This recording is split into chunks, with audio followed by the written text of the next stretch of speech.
All right, everyone. Welcome to the new and improved edition of YouTube Take. Improved? Yes. Well, fuck. That's not fair. That's not. Last guy y'all had on here never broke news before. Uh, yes. Yes, everybody. Welcome to the newest edition of the show.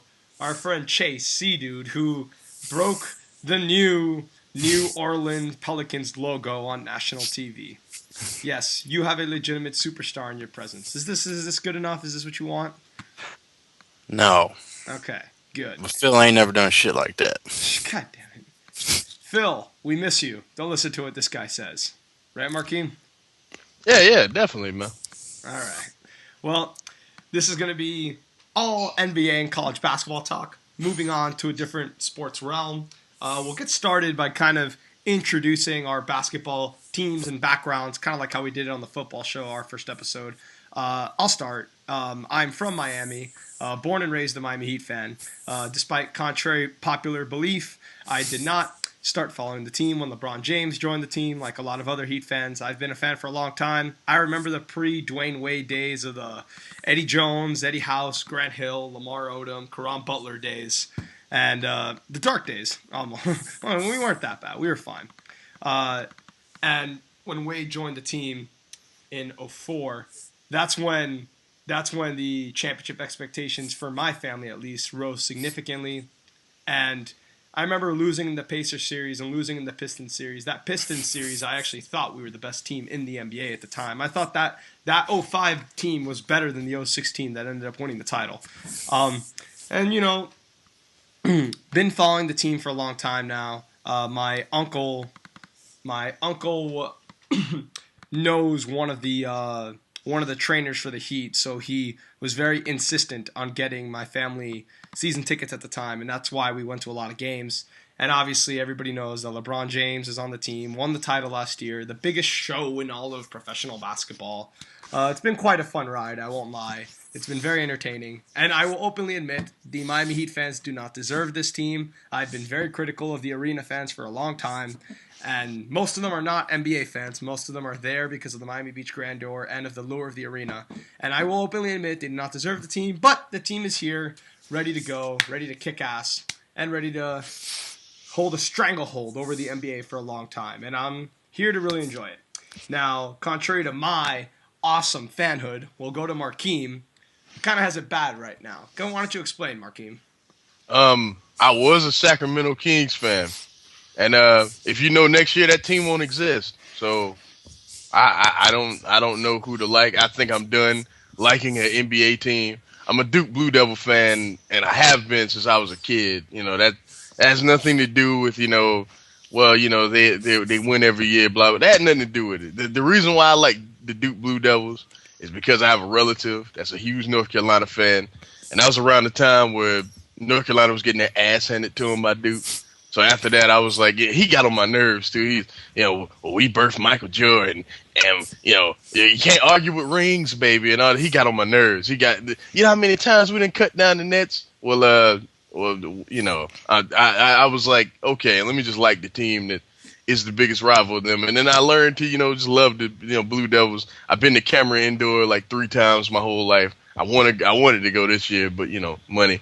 And one of the coolest things I ever did in sports was, I can't remember the year. I think it was 94, that long game in Cameron Indoor that we ended up losing, that went to double OT, and, the half court buzzer beater, well, 2 of them actually, and that was like one of the coolest games I've ever been to. Also saw the 2001 team that I consider the second best team ever put together. So I know Chase is gonna say, but I consider that the second best team ever put together. I saw them play live, so that was cool, But in terms of the NBA, I'm done. In terms of picking a team, I'm finished. Who is the best team ever, in your opinion? The best college team ever? Yeah. One of those UCLA teams. Pick one. One of those. One of those with Kareem. Pick one. It doesn't matter. Chase. Unibrow. God damn it. So why is it Chase? Why Chase? Jesus. Did not have an NBA team until the age of 12. where George Shin got into a sexual harassment lawsuit. And instead of dealing with it, he decided to move the team to New Orleans. So I had a team then, and then I had Baron Davis for 3 years, David Wesley. At his peak when he was great. That was fun to watch. Then we drafted Chris Paul, and he did Baron Davis outside of training camp. He went in the Indian style, said a lot in front of TV cameras till he was traded. Literally did not move till they told him he was traded. Then the Chris Paul era began. That was fun while it lasted. And then he decided he wanted to wear fake glasses and a fake mustache and sell car insurance. Oh my God. So then he left. Why are you so bitter, man? Why are you so bitter? So then he left, but his leaving put the team in a state where they were bad. And through that badness came a great light. Oh my God. Explain fucking can you goddamn give preference to why Unibrow is light? Why Unibrow is the savior? His college career, high school career, something? Well, you see, last college season, the greatest college prospect since Durant and Odom were around was playing the game. Anthony Davis shattered Shaquille O'Neal's SEC block record in 20 games. He looked incredible. I tweeted nearly every day for 4 months, #Unibrow, much to Markeem's chagrin. And then won the lottery. And you know what annoyed me about him the most? Like last season during the tournament, he's all of a sudden he's filling out his brackets, watching their game, all because of this dude. It was annoying. Got on my nerves. I was watching them all year. Yeah, my bad. Yeah, he was watching Kentucky all year. My bad. Yeah, that's true. They were stacked with prospects last year. It's not like this year where I got to pick around. Anyway, won the lottery. Drafted him #1 overall. He's the future, but he's only 19 years old right now. And he looks like he's 19 years old and string bean in the NBA. And that means we're losing. That means another draft pick. So, yeah. And then in the college game, I don't have a team. I just cold-heartedly stare at one guy on the court, determining whether he has any value or not. And he annoys me with that shit, too. So annoying. See, well, I will I tweeted something about Otto Porter. This fool tweets right in my crosshairs. What kind of shit is that? And I will also say that I've been a very, very, very casual. I won't lie. I've been a very casual Miami Hurricanes basketball fan. Obviously, I'm a big football fan of theirs. I mean, I live legitimately right next to the university. The university is less than 30 seconds away from my house. Like, I grew up playing football, like, you know, on their recreational park. I play basketball at their gym all the time. Like, you know, that university is very close to my heart.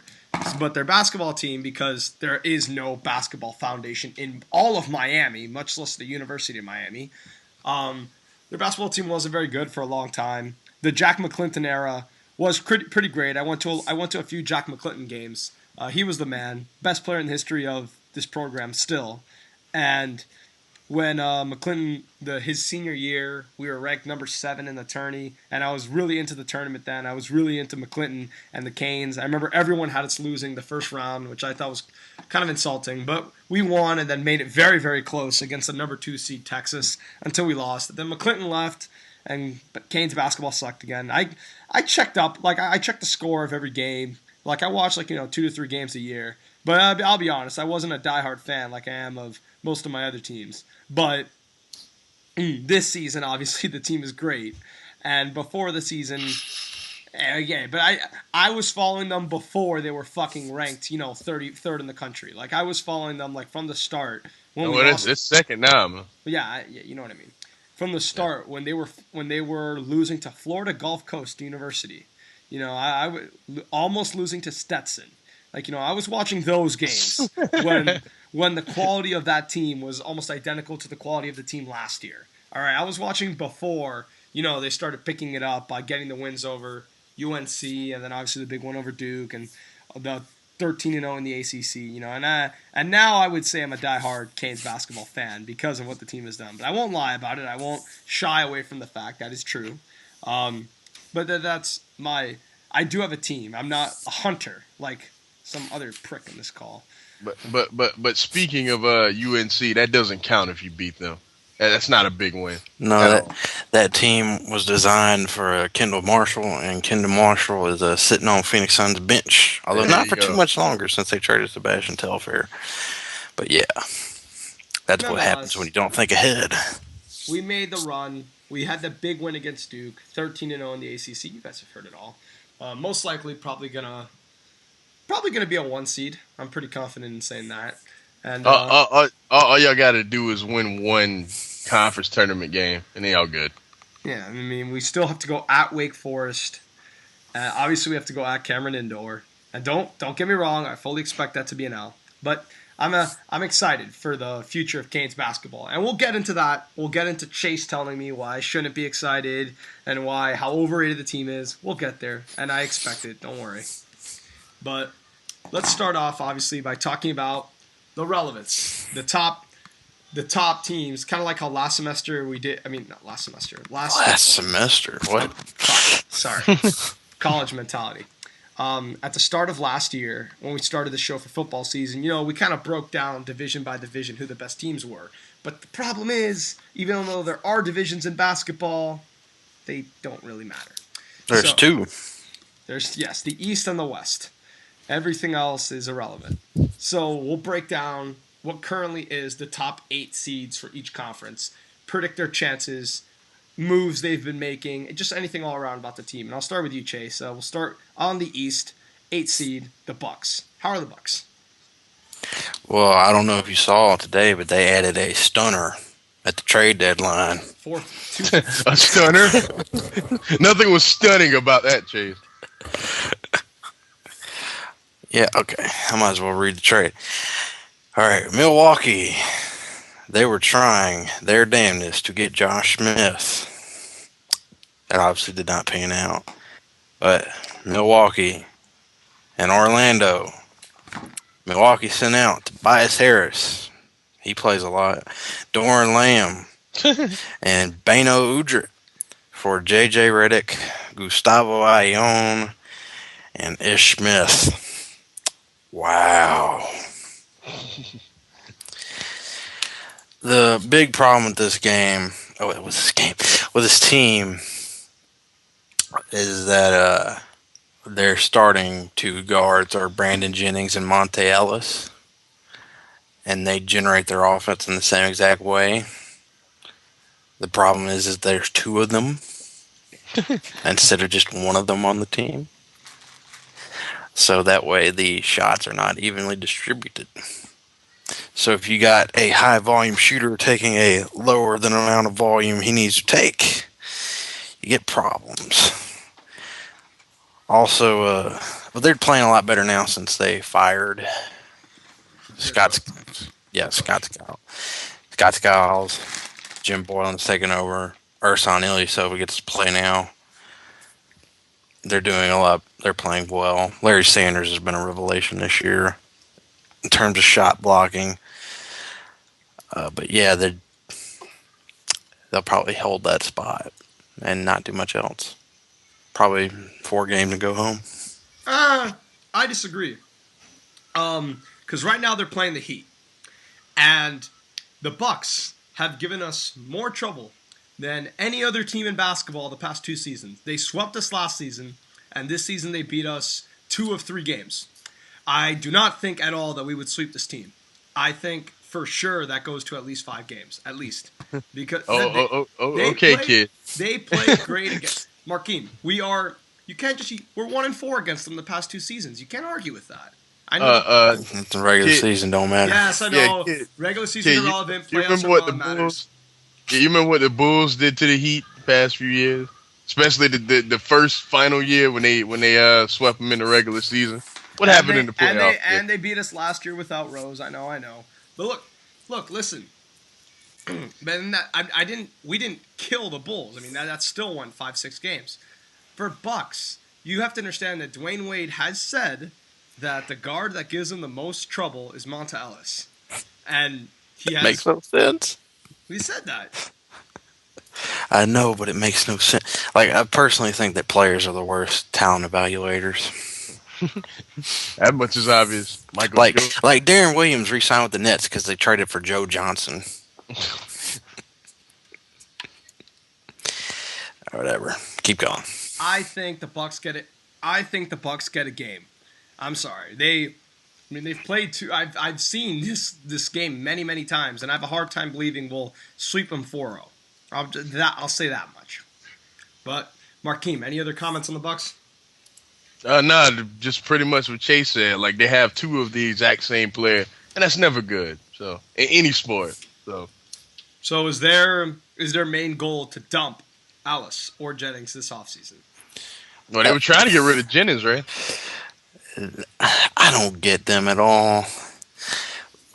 Jennings is entering restricted free agency. He fired his agent and hired a new one. He really wants out of there.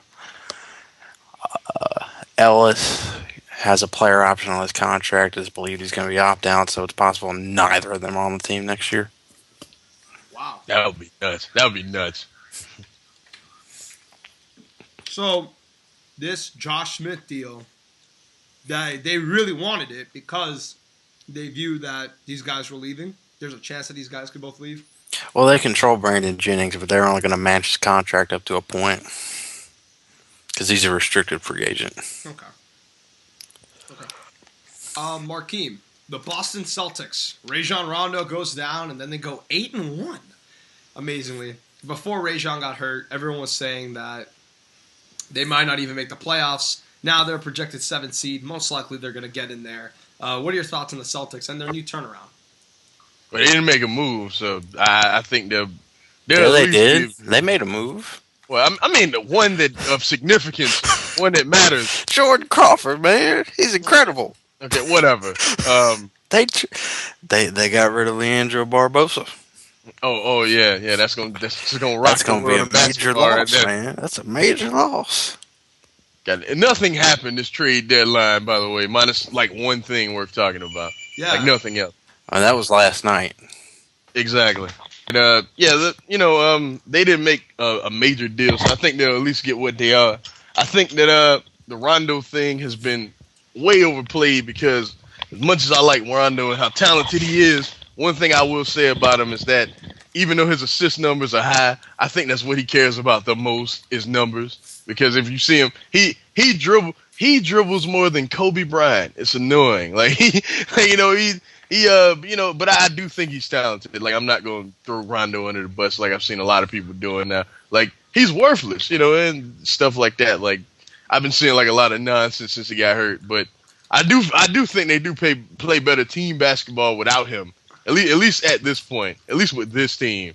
I don't see them doing much in the playoffs, man. They're old now. They're just damn old now. And I hate to say that about Paul Pierce and Kevin Garnett because I respect both of them, but I can't see them doing much. Adrian, to me, what's his name? Avery Bradley is that whatever. Adrian, what's his name? Avery Bradley. Dave Bradley. There you go. He's to me he is their X factor because he can take any elite scorer out of their comfort zone because that dude is phenomenal on defense. So I think that's their key to me, but I don't see them doing much. Who's the 2 seed right now? The Knicks, right? But I think they can get the Knicks. They're older. They got older today. They signed Kenyon Martin. It's a 10-day deal. Right? Yeah. So I can see them getting the Knicks because I just think the Knicks their hot start because of their history. Well, we'll get to the Knicks. We'll get to the Knicks, obviously. But I think they can get the Knicks. Chase, Celtics. Any other comments? No, again, when we talk basketball, we're probably going to be more like a damn mirror or echo chamber or something because he said everything I would have said. Okay. Question: if Rondo, because Chase, obviously, I asked you and you told me that, Bradley was hurt. Now Bradley's back. That's part of the reason for the turnaround. If Rondo and Bradley are both healthy, do they play much better than where they are now?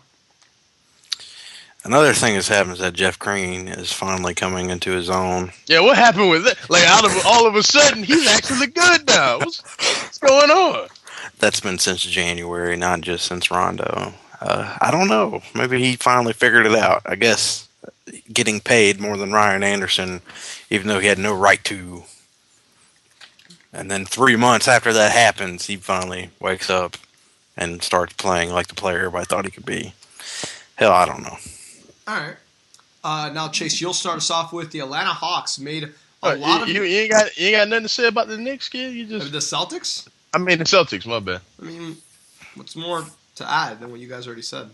Oh, okay. All right. I didn't know if you thought the same thing. You're so opinionated any other time. So. Yeah, dude, like when there's not much more to say, there's not much more to say, especially for the Celtics. All right, the Hawks. The Hawks made a lot of noise this trade deadline, and it turned out to the big Josh Smith deal that they've been arguing about for weeks and weeks. The Heat played them yesterday, and I remember they were even asking, "Is Josh Smith even gonna play if he's about to get traded?" He did, but yeah, Josh Smith ended up staying put. Chase, explain this whole Josh Smith craziness and why the Hawks didn't end up trading him. Well, the offer that they were left with was Epe Udo, Luke Richard Mabahamute, and Bano Udrit, and a protected first rounder this draft for Josh Smith, and they felt they could get a better return in a sign and trade deal this summer than that. I don't see how. But. Here's like, at some point, these people like sign and trade. You have to get the guy to agree with you. Now, granted, it's really easy because he can get a bigger contract signing with Atlanta than anybody else, but it's not a guarantee that they'll do that. And somebody's phone's ringing. Not me. Ignore it. All right. They're betting on something that's not guaranteed, but either way, they're either going to want him to sign as soon as possible so his cap hold disappears, or facilitate a sign and trade within 2 days of free agency beginning, probably. They want his number gone. Because what they want to do is absolutely stupid, because Dallas did this last year and whiffed. But, Markeem, do you know what they're doing? No, I do not. Well, what if I told you they only have $18,300,000 on the books for next year? Are you serious? Yes, that's how much they have on the books. Now, why would you need that much cap space? Because they plan on going after one of the free agents, but who is one? One. I mean, well, a few of them, but their plans are bigger than that. They are planning on sending Chris Paul and Dwight Howard's agents max contract offers. Oh, wow. Both of them. Basically pitching, you two can play with Al Horford. They do that. To me, they do that. They're immediately the second best team in the East by far. But the thing is that that's not guaranteed. Like, I'll say Dwight is a lot more likely to leave LA than Chris Paul, because Chris Paul got a pretty sweet deal. I mean, he's the GM of the team, also the coach. I don't think Atlanta's going to hook him up like that. But Dwight is not happy out in Lakerland, and I think he'll probably be more easily swayed than Chris Paul. Oh well, we'll talk about Dwight a little bit later, because I got a lot to say. We'll get to that. Hey, he played really well last night against Boston. He's still Dwight. Just go ahead. Chase, how do the Hawks have any hope of doing well in the playoffs over the Pacers, who they're playing right now? None. Is that so? It's another 4-0 sweep. I don't think it'll be that bad, but 5-6 games at the most. Okay. Then we'll move on to unless Markeem, any extra comments on the Hawks or no. Every year, people are like, this team can do some damage, and they just don't. So fuck it. It's the Hawks. Same old. All right. Next we'll move on. And this year they're worse than they usually are. So nothing to talk. Then we'll move on to the Roseless Bulls. The Bulls are the 5th seed. Been the number 1 seed the past 2 years when Rose was healthy. Obviously, he had the injury in the postseason, and he's been gone He's not coming back, right? I heard several reports that he might. It's all up to him. Yeah, I don't know, man. I've heard some say he comes back in April. I've heard some say he doesn't come back at all. It's literally up to him. We don't know when he's going to come. Chase, I'll concede now. Like, I was a Rose fan, right, but this shit is indefensible. Okay, what stuff? Like what he's doing, man. Like, what he like? 1 minute you say I could sit out to next season. And then the next minute you're like, I feel fine. I can go tomorrow. What are you doing? What are you gonna do? Like, I can't defend him. That's my boy, but I can't defend him no more. I just can't. I can't do it.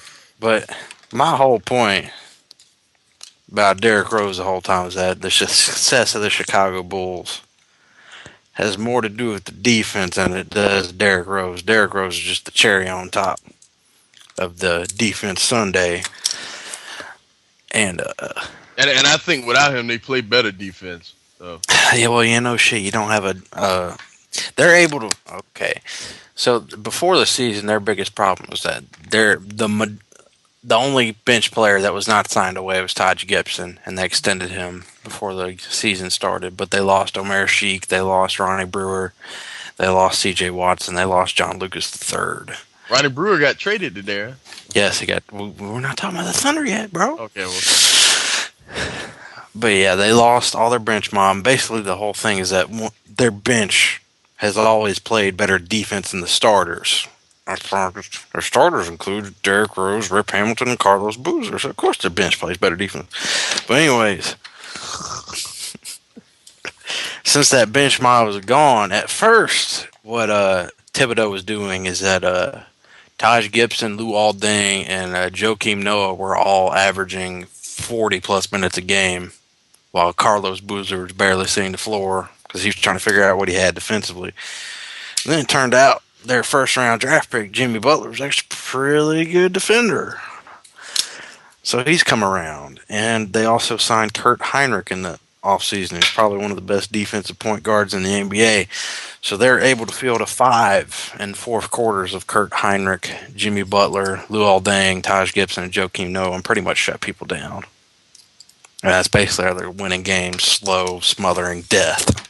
It's not pretty basketball, especially when they have the ball. It's not. But, I saw a game. What was that game where they held somebody to like 61 points or some shit like that? They played a game against Boston where the score was 72-69. Yeah, something like that. It's like that. Come on, that's a college score, man. It's terrible. Any chance the Bulls get past Brooklyn or the Pacers or whoever they play? I think Brooklyn's extremely overrated. And I love Darren Williams, and I can agree with that. Okay. Oh, you're probably not gonna like what I say about him. Well, we'll get there. So let's get there now. Let's do this in order to formulate better the Bulls' Brooklyn possible playoff opinion. The Nets. They've changed coach. They added Joe Johnson and Brook Lopez in the offseason. And obviously, Brook Lopez was already there. Well, they signed him They re-signed Gerald Wallace to a ridiculous contract, Chris Humphries to a ridiculous contract, Brook Lopez to a ridiculous contract, and they took on the worst contract in the NBA that is not Kobe Bryant's. The Darren Williams deal? I was talking about Joe Johnson. Joe Johnson. Oh, yeah. Oh, yeah, and Darren Williams got signed to a stupidly overpaid deal. All right. Darren Williams has been struggling a lot this year, obviously. I've been getting a lot of flack for it. It's almost like some team drafted him with a system in mind, but now that he's not in that system anymore, he's been exposed. Hey, whoa. And the other thing is that he didn't believe. Hold on. I'll let Not kid.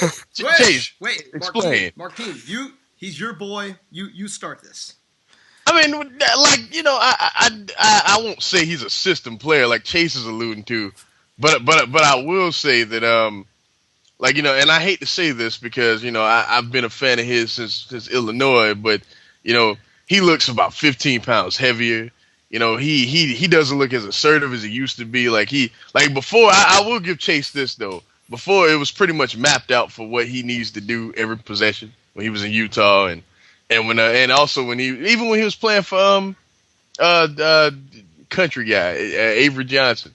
It seemed like it was just mapped out, what to do and when you need to do it. And now he just kind of has to be more improv. Pretty much they're calling on him to be like what Chris Paul does in LA, and He can't do that. yeah, he can't do it. Like, I'll admit that, Chase, but I won't go as far as to say what you trying to say? He's not talented? Is that what you're trying to say? Come on, No, man. I'm trying to say he's incredibly talented to play in the Jerry Sloan system, but he ran him out of town, and he's allegedly. You don't know that. You don't know that. He ran him out of town. Whatever, man.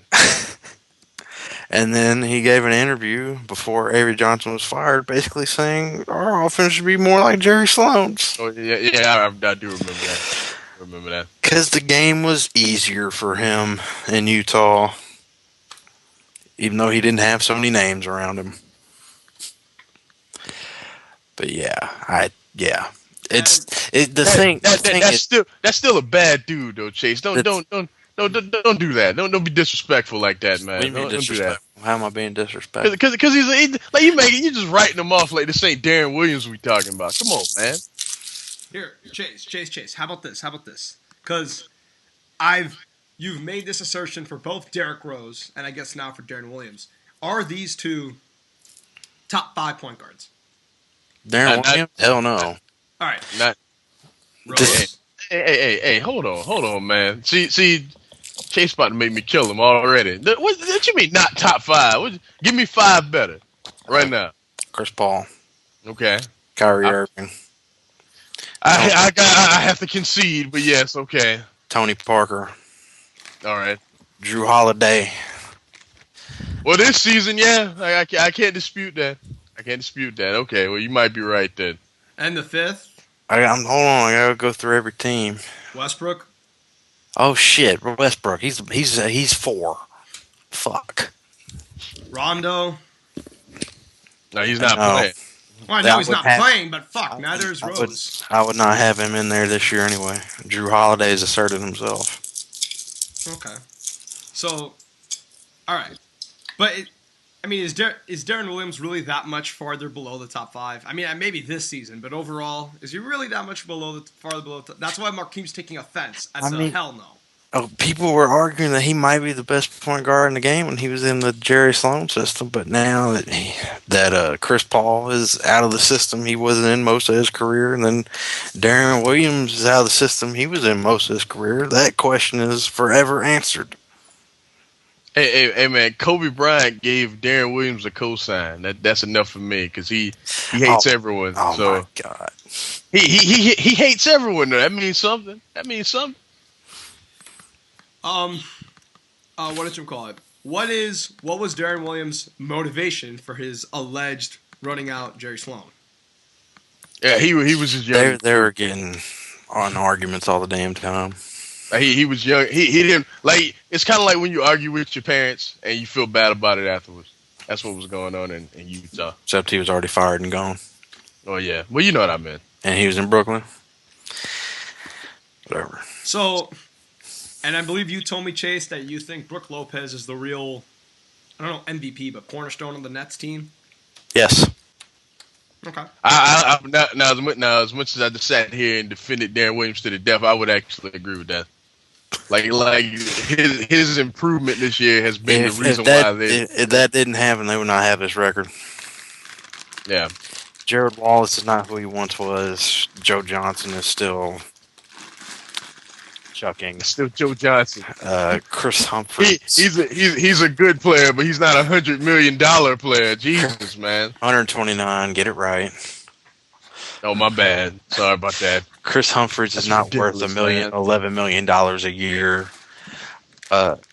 Yes, that's how much you're playing him. I didn't know that. Yeah. And he's not even doing as well as he has been in the past. Probably because he stopped fucking a Kardashian. I don't know. It just seems to have an effect on dudes. I don't know why. Sometimes it's positive though. He's getting paid $11 million a year and only averaging 20 minutes a game. Reggie Bush. Yeah, look at your boy. Yeah, Reggie Bush. Sometimes it's positive. Reggie Bush is thriving. Fucking rejuvenated his career in Miami, man. But we won't talk much football on the show, so that's kind of not cool. So good chance that in your opinion, the Bulls pull off the upset. Both of you. I think it's a good. It's not an upset. I think it's a good chance the Bulls are fourth by the end of the year. Okay. Except Miami losing, there is no upset in the Eastern Conference. There just isn't one. Well, the mass Pacers? majority of the media will consider Celtics beating Knicks an upset. I don't think the Hawks have a chance. Wait, Hawks beating the Pacers. That's not an upset? I don't think that would happen. Well, that would be an upset, but that's not going to happen. But that would be an upset, yes. Okay. So we got the Nets, we got the Bulls. Next we move on to the Pacers. Probably a good chance they resume their number 3 seed like they had last year. Do the Pacers have a chance to go to the finals? The Eastern Conference finals? Not, the Eastern. The Eastern. That's what I meant. That's what I meant. Eastern Conference finals. Paul George. But you want to go ahead first, Chase? No, I did last time. Yeah, Paul George is the man now. Like he was always good. You can see him gradually improve, but now he's like, his shot has been just money all year. The dude's still athletic. He still plays above the rim. Also, he's not a bad defender at all. And people would even argue that he's not even the best player on the team. But I disagree. But the best player hasn't even played yet in Danny Granger. That team is loaded, and I think they're going in the right direction. Even Roy Hibbert, to a degree, hasn't been a statue like he usually is. He actually been playing basketball this year. I like this team a lot. I just don't think they can beat the Heat or anything like that. But I think they can beat everybody else in the East. That team is, and they have a good bench. I mean, that team is great. They could have had J.J. Redick today, but they refused trading their first rounder, who last year they spent on Miles Plumlee, because clearly they need to add more Miles Plumlee level talent instead of having J.J. Redick. And if they had done that, that would have improved them a lot, because right now their bench scoring comes from they don't have a consistent option there. It's all over the place. I'm not even joking. It's all over the place. I'm looking. I don't even know who you call their bench score. Like the default 6 man is Tyler Hansborough, and all he does now is take mid-range jumpers. But yeah, I hate that guy too. But so, are you all in agreement that they can make the finals, but even in the Eastern Conference Finals, what, 6 games, 5 games? I give him 6. I give him 6 there. It could go 7 because they tend to have trouble with Indiana more than any other team. No, I will admit that. Yeah. Our last game against the Pacers is what put our rebounding ratio into the negatives. I believe it was after that game when it finally reached like negative 2 point something or whatever it was. They play well. Now, the New York Knicks, the team that you two have given a lot of grief, deservedly so, the past 2 seasons. Nursing home. All right. Now they started off the season really hot, playing great basketball. Like old people will. And started off great, and then their age caught up with them. They're still probably. I still think there's a good chance not a good chance. I'm pretty sure they'll end with the 2 seed still. Basically, Chase here, since you've been the big Knicks hater for 2 years, do you think the team? Knicks hater. They play Melo and Amari next to each other. Since we're talking about the Knicks, I'm gonna get a little philosophical too. But go ahead, Chase. That's death defensively, and then they shipped out one of their better defenders today, and Corey Brewer to Oklahoma City so they give Shumpert more time, even though that's not even thinking about when Shumpert comes out the game, who's going to be defending then. Whatever, Knicks. God, talk about the cap issues. Well, you mean they're capped out? And that was my big point when they signed Tyson Chandler 2 years ago. Like, I know you guys are cheering this, and I'll probably win a bunch of games, but they can't add anybody to this except veterans on minimum deals. And the result of that is the oldest team ever assembled. And that's not a hyperbole. They're the oldest team ever assembled. And that record went even higher today with the signing of Kenyon Martin. I can't believe that. Well, everything Chase just said. Like, they signed Rasheed Wallace when he was 2 years out of the league, and he was only the third oldest guy on the team. That's pretty insane. They're relying way too heavily on old dudes, and it's going to end up to the point where the old dudes are hurt. So then the young dudes got to play way too many minutes, and you're going to get another injury there, and it's not good for Shumpert since he's coming off of ACL, having to play extra load of minutes because there's nobody behind him now. Unless you really want to call J.R. Smith backing him up.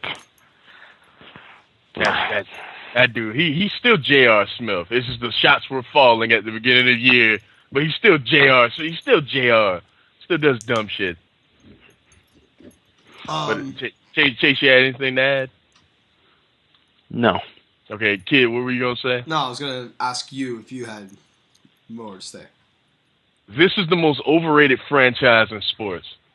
Period. Debatable. Debatable. No, Not it is debatable. not. No, it is Debatable. not. It's not debatable. Kid, they have not won a title since the 70s. Yet it's the stigma that this team is good, and they really aren't very good. Like, all motherfuckers talk about is the Knicks. Like, the Knicks, like, what's wrong with the Knicks? Well, the same shit is always wrong with the Knicks. Since Isaiah Thomas, since even before that, since Ewing left. This team, they throw money at the biggest name available, and they get stuck in a position where they can't pay anyone or they can't get any better because their money is tied up with other people. I mean, look at I love Tyson Chandler. I think he's an amazing defender. This dude is making $13 million a year. This is Tyson Chandler. Come on now. This is what Skip Bayless, like an idiot, calls Dwight Howard a one-dimensional player. This is truly a one-dimensional player that's getting paid $13 million a year. That's ridiculous. They broke their necks to pay. I think Carmelo is amazingly talented, but he's a super volume shooter that hasn't had much success. Period, winning games because let's be real. I love Melo, but he's selfish. Let's be real. And they went and they pretty much imploded their team, made Denver a lot better by doing it. Trading for Carmelo Anthony. They are incompetent. Yet people have this stigma about them that this is a good team, like they're consistently a contender when they hadn't won a title in like 40 years now. Like, come on. Like, 40, no. 40, not 4. Yeah, that's something at 40. Defensively, even though Tyson Chandler did win Defensive Player of the Year last year. They're horrible because they're old. Okay. So you both are expecting actually a Boston victory if that's. I'd be shocked if it didn't happen. To be honest with you. Okay. That at least goes what? That at least goes 6 games though, right? You don't have that like a 4-game, 5-game thing. I don't know. Ask me later. All right, but safe to say neither of you are giving the Knicks any credit in the postseason. No. Okay. Knicks haters always and forever. And obviously, Miami pretty much sitting atop this conference. Chase, why don't you give the explanation behind what you first said when LeBron joined the team as far as how many years they would run the East? They have a ticket to the finals every year he's under contract. Strong words. That's what I said. Hey, well, it's so far. I mean, fuck. They have no competition. Yeah. Like their plus or minus differential is 3 points higher than any other team in the conference. Yeah, no, I agree. Like LeBron James is having the greatest season ever for a perimeter player. This dude is top 10 in the league in field goal percentage, and everybody else is like power forwards and centers. It's ridiculous, man. He's a freaking And then Michael Jordan fuck that guy. What? That he would rather take Kobe?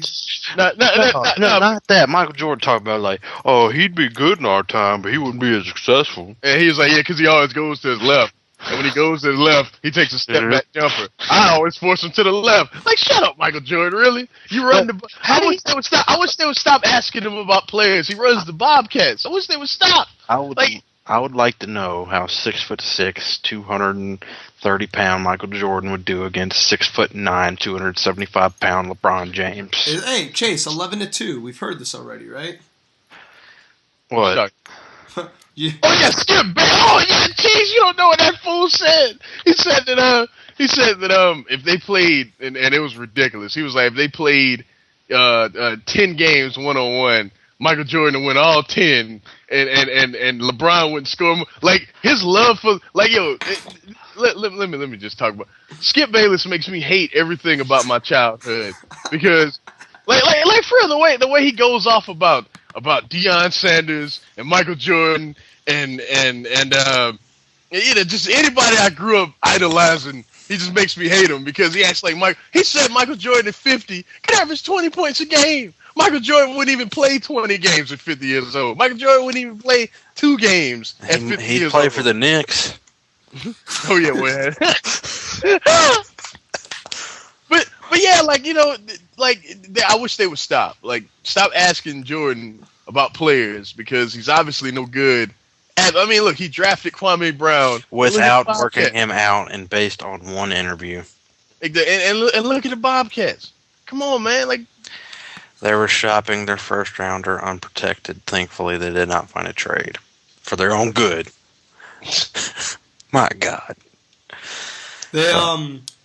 Skip also said that in those 10 games, they have to score the highest score possible. Be quiet. That's enough time for Skip Bayless. No, just fucking 11-2. He said that Jordan would win 11-2. You don't quit paying the troll. You're paying the troll. No, look. Me and Marquine both fully know what Skip Bayless is and the purpose behind everything he says. That doesn't make the comments any less aggravating. I really believe he would be an amazing comedy writer. I do. Like, he would do amazing on, like, shows like Girls in the Office. He'd be awesome. Yeah, because, Chase, when he says these things, some people who don't know better start to convince themselves that what he's saying is true, and that creates a sense of overratedness across our country in general. And that's what's frustrating. I mean, look at what he did for Jeremy Lin and Tim Tebow. Like, come on, look at that. I fully give all that to Skip Bayless, especially Tebow, but like Jeremy Lin too. It's ridiculous. So, and the fact it was in New York, that too. But back to the original point, LeBron James is just playing on an absolutely different level this year. Like, it really is mind blowing when you see just watch any Heat game. It doesn't matter when, where, the opponent. I guarantee you, like I have, and I've been watching their games all year, it doesn't matter. At the end of any Heat game you see that LeBron James is playing, your jaw will drop at something that happens during the game. Always. He's just absolutely incredible. But, of course, all time, Chase, Kobe is the superior player. Right? If Kobe was so great, he would have more than one MVP award that he didn't deserve in the first place. Damn it, you said exactly what I was going to say. Think about it. Hold on. Go ahead. Go ahead. Now, if you want to talk about great teams, yes, you can say how many rings they won. Yes, you might want to call the Boston Celtics from the 50s and 60s the greatest basketball team of all time because they won 11 rings. I'm not going to pick any single player out from there and say, hey, Bill Russell's the greatest player of all time because he has 11 rings. This is a team sport. This is a team achievement, the ring. That is a team achievement. Now, the highest singular award you can get is the MVP. And you know what? We could just go finals MVP. Either one. I think those are a lot. I don't know about the finals MVP because it's only out of 14 dudes. 28 dudes. But I'm just saying, like, if you're the reason your team wins titles, with 3 of those shits, Shaq won the goddamn. Anyway, but yeah, Kobe has Chris Paul's regular season MVP. That fucking season. That was probably the start of my ESPN hatred that year. Whatever. The stats. You want to read the stats? I mean, I have them here too, but What, Chris Paul that year? yeah. Putting up numbers that a point guard never put up before and never will again. I have it right here. That okay, Kobe was 46% from the floor. Chris Paul was 49%. Kobe was 36% from the three. Chris Paul was 37%. Kobe was 84 from the free throw line. Chris Paul was 85, and Chris Paul's a point guard. And Kobe was taking every shot under the sun. You didn't even get to the points, assists, and steals, and turnovers. Kobe Bryant averaged 5 assists. Chris Paul had 11. Kobe Bryant had 2 steals. Chris Paul had 3. Kobe Bryant had 3 turnovers. Chris Paul had 2. That's 11 to 2 turnover. 11 to 2 turnover. Like even elite point guards average around 3 turnovers a game. That's ridiculous. And usually when they're at that mark, they're averaging 8 to 9 assists, not 11. And yeah, that he's never going to be able to do that again. It's going to be a while until somebody's good enough to do that again, to come along that is that talented at the point guard position. Like, it's a damn travesty. Like the thing about Kobe too is that Kobe played at a time where there's no season you could say he was the best player in the league. Like definitively, you can make the argument, but you can't definitively say Kobe. Like the difference between this is why I hate why Michael Jordan opened his mouth. Fool, almost every year you played, he was the best player in the league. I mean, you can't say that about Kobe Bryant, at least for LeBron. Well, he had one strong competitor, and once that strong competitor got a pretty good team around him, he just disappeared from the NBA. Yeah, there you go. Is that a coincidence? Oh, I guess it was.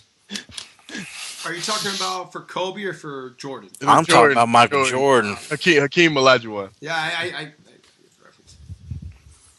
But yeah, like look at what was that? Look at Tim Duncan. Tim Duncan got 2 MVP awards, 4 titles. You could argue he was a better player than Kobe Bryant. Like that entire time, people say Kobe's so great. Dirk Nowitzki. Steve Nash. It's ridiculous. At least LeBron James, at the very least, the last 5 years has been the best player in basketball. I will say that 2009 season, at the time, I thought Wade deserved the MVP award more. Because without him, we were without question the worst team in the NBA. Oh, then you saw LeBron left to Cleveland and how good. Shut up, James. You know there's never been a bigger win drop-off in history. And who did they lose that year? Just LeBron, right? Just LeBron. Just one guy. 40 wins. Fine. Fair enough. But nonetheless, we can all agree without question LeBron since, at least 2008? 2007? 2006, 2007, around I'll say 2007. Since 2007, without question. At the very least. Yeah. Definitely. We understand. So, Kobe gets a lot of praise for the 5 titles. He's about to break the scoring record, right? He's whoa now, no. No, now? It would take 5 years what he's doing right now to pass Kareem. Oh, yeah. Well, I guess with his new mentality, towards the league. He said he's only got 2 more years and he's done. I didn't even know he can catch Malone. Like, the thing is that Malone and frickin' Kareem are so much higher than everybody else. And Kobe's going to end up playing longer than both, right? And more games. Okay. Fair enough. And he's the worst teammate. He's already got 1 record. He's missed the most shots ever. And that keeps going higher. And I believe someone pointed out, when I brought that up, I think it was TJ Perkins on Twitter, wrestler TJ Perkins, big Laker fan, pointed out that even with that record, Michael Jordan has still taken more shots than Kobe. And while that may be true, I think that's actually more insulting to Kobe because that means he took less shots than the dude and still missed more of them than Jordan did, which is kind of sad. By the way, what's Kobe's career shooting percentage? Isn't it like 42%? something like that from the floor. It's probably something bad. It's 42. Yeah, Jordan's is 50, and LeBron's is I think even higher than that. But whatever. But Chase, very quickly before I get to the West, the Lakers. We won't talk too much about them, but we do kind of have to mention them. They started off really terrible. Everyone blamed that Steve Nash was hurt. Then Steve Nash came back. I didn't. What? Me and Markeem were always pointing out what the problem was. The defense is ass. Like terrible. There's only one actual person on that team or in the starting lineup that cares about defense, and yet he's getting crucified because he's fucking hurt. And oh my God, Chase, you want to go or you want me to go? No, you can go. Like this makes no sense to me. The dude just came off back surgery, and if anybody had like a significant back injury, let's put it like this: I had nerve damage. Y'all remember that? You remember that, right, kid? Yeah. I had nerve damage where my shoulders and my back were not working. I thought I was gonna die.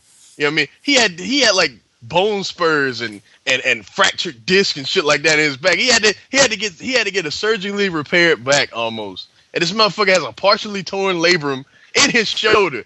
Still leads the league in rebounding. And blocks. Blocks, but he's the problem. Like really, dude? Really?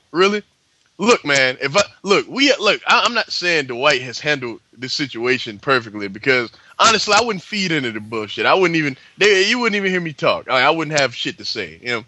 But the problem is that he is laid back. You know what I mean? He likes a scenario where he can just pretty much, you know, relax and play basketball. He can't do that with the worst team player of all time on his team. Kobe Bryant pretty much said to the media, and yet nobody brought this up. Nobody said, you know, oh, because he's Kobe, he has a right to do it. That's bullshit. Like, he pretty much said, we don't have time for you to get hurt. What kind of shit is that, Kobe? Really? No, really? We don't have time for your injuries to heal up. I believe that. Yeah. What? Pretty much. That's the same thing I said, kid. It's the exact same thing. Just clarifying. That's my fucking job as a moderator. Like, come on, man. Like. This is your best player. I'm sorry, Kobe. He's better than you. Like before he got there, and this is a fact. His player efficiency rating was like top 5 in the league. Yours was like bottom 15. So shut up. But wow.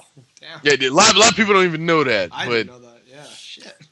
But it's ridiculous, dog. Like the fans, and the funny thing about it is that Laker fans don't even know what's wrong with their team. They just assume Dwight Howard is the problem. When really Dwight Howard is a lot of the times defensively is the reason why they win games. But whatever. I don't know what I'm talking about. I've only been watching basketball for about 21 years now. I don't know what I'm talking about.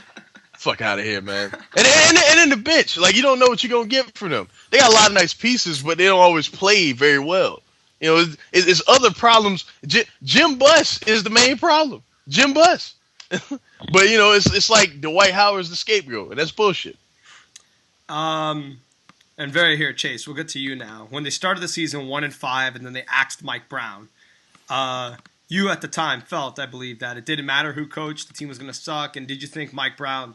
Do you think if Mike Brown stayed on, they would be better or worse, or it wouldn't matter? Wouldn't matter. Okay. Like Phil Jackson is not known for his defense. I don't know what is going to get. Like again, Steve Nash is playing a large amount of minutes, and they're better. Again, that's another problem defensively. Is that Steve Nash is on the floor. And I love Steve Nash, but come on now. Kobe seems to have no interest in playing D other than gambling for steals. He doesn't make rotations at all. Ron Artest is old, and Pau Gasol just stands around slouches. Which is why Earl Clark is starting now, because Earl Clark's actually putting forth effort. He was fucking balling a few days ago. Holy shit! But I don't blame Powell because D'Antoni just don't give a fuck about that dude, and I don't blame him at all. I'd be like, all right, whatever. So, no, obviously, but I will say, I mean, at the end of the day, they're still 4 games below 500, but they were 3. Oh, my bad. But, you know, they were 8 games below 500. They're playing better. Kobe obviously is taking nowhere near as many shots. Chase, do you think this will last, or do you think they have any chance at making the playoffs? No. So what's going to go wrong with what they're doing now? They have to start playing above 500 teams again. And you think Do you think this new Kobe way is going to last? What do you mean, new Kobe way? Well, he's... First, he was having the most efficient career of his season of his career. He's having the most efficient one. Then they're like, all right, how about you defend the other player's best team? And then that lasts 2 weeks, and now he's passer man. But at the same time that he's being passer man, he's turnover man. So it doesn't help at all. I almost said the N word. He had 8 assists and 8 turnovers in one game. I said for the nigga had 8 assists and 8 turnovers one game. How's that helping? Okay. Well, I mean, but this is undeniable. I mean, they have been, even if it's slightly, compared to the rest of the West, they have been playing slightly better. Okay, here's the problem. How come during all this, he hasn't given up the ball and said, "Here, Steve, you're the greatest." Yeah, he's doing Steve Nash's job. Like, Steve Nash is one of the best passers the game has ever seen. And why are you doing his job? Like that doesn't win anymore, dog. Like that used to work back in the day. Like a couple guys could dominate the ball. You can't do that anymore. Like, this league is more fast paced and athletic. Wouldn't it make more sense to let a guy that has been working with guys like that his whole career, pretty much making stars out of nobodies? And Amari Stoudemire comes to mind. Wouldn't it make more sense to just give him the ball and let him do it? But, it's Kobe Bryant. If they win, he has to be the reason for it because he's Kobe Bryant. Like, the worst team player of all time. I don't understand it. I don't get it. I don't get it. Well, we'll get back to Kobe, but that's pretty much the end of it for the Lakers. No, we're done with them. I don't talk about them no more. Like, they're a lottery team. All right, now we got to talk about. But before we get to the West, I do want to say this: do you think? I mean, obviously, you think Dwight's going to go, but how else? I mean, Powell, all these guys during the offseason. What are the Lakers going to look like in 2014? In your opinion? I got to say that. You talking about entering 14-15 or 13-14. 13-14. They're not going to be that much different because Steve Nash still under contract, Pau Gasol still under contract, Kobe Bryant still under contract, but Ron Artest is still under contract. But you think Dwight's out of there? If it depends. It's no telling with Dwight Howard. Depends on what the Lakers are willing to do. Because he said if Kobe Bryant and Mike D'Antoni are here, I don't know if I want to be here still. He said that. Damn. Now, Kobe is impossible to trade because he makes $32 million a year. Because whoever signed that contract was a dumbass. He's possible to trade. The only thing they can do with him is amnesty him, which would probably embarrass the hell out of him because that means people.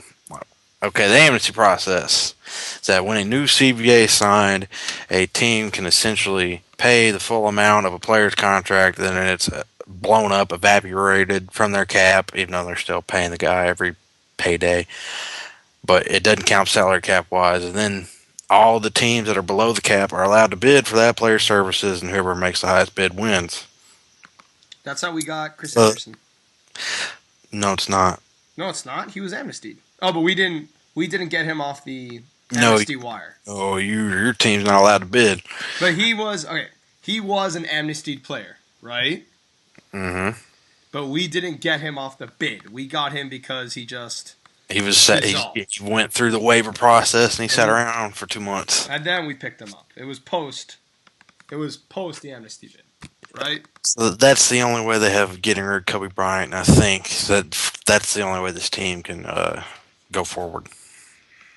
Okay. We'll kill it with the Lakers there. Thank you. Thank problem. God. No problem. We just have to talk about that real quick. And besides, you needed to get that Dwight Howard stuff off your chest. Next we get to the West. Houston Rockets. Been very, very interesting this year. They Okay, I'll talk here. Daryl Morey said on Tuesday we don't plan on making any deals at the deadline. Wednesday, the Kings call him up. Said, hey, would you like Thomas Robinson? I imagine on the other end of the phone, he's laughing maniacally. falling down, that sort of thing, but still keep his composure on the phone. Like, oh, sure, I'll take that player. If you What do you want? A ham and cheese sandwich. All right. So the trade was the Houston Rockets receive number 5 overall pick. Probably should have went higher, but he went 5 for some odd reason. Oh, because Deion Waiters was so awesome. He's all right, though, Jay. He ain't bad. Thomas Robinson is better. I mean, obviously, but he ain't bad, though. Thomas Robinson is better. Robinson's also better than, what's his name? Kid Gilchrist, but that doesn't mean that Gilchrist sucks. I'm just saying Thomas Robinson's talent should have had him higher than 5, but still, number 5 overall pick of last year's draft, Thomas Robinson, Francisco Garcia. Oh, and before y'all motherfuckers in the comments say, well, Robinson sucks because he averages, he don't play. They didn't let him play. Stop it. And Don't when do he that. did play, he didn't get to play with Isaiah Thomas. He got to play with Aaron Brooks, who's a chucker. There you go. Francisco Garcia, Tyler Honeycutt, and that's a nice pick. The Suns' second round pick of this year's draft. That's actually gonna be pretty decent. And the Kings received Patrick Patterson, Cole Aldrich, Tony Douglas, and $1 million in cash, so they could actually pay those players. Now, I want y'all to think. I want y'all to think for a second. Cole Aldrich, Patrick Patterson. Come on, man. Tony Douglas. Douglas. The main impetus around this trade is that the Maloofs are dead broke. They could not afford $4 million to pay those 3 guys. So they traded them for 3 cheaper players and money. Oh my God! I've never seen anything.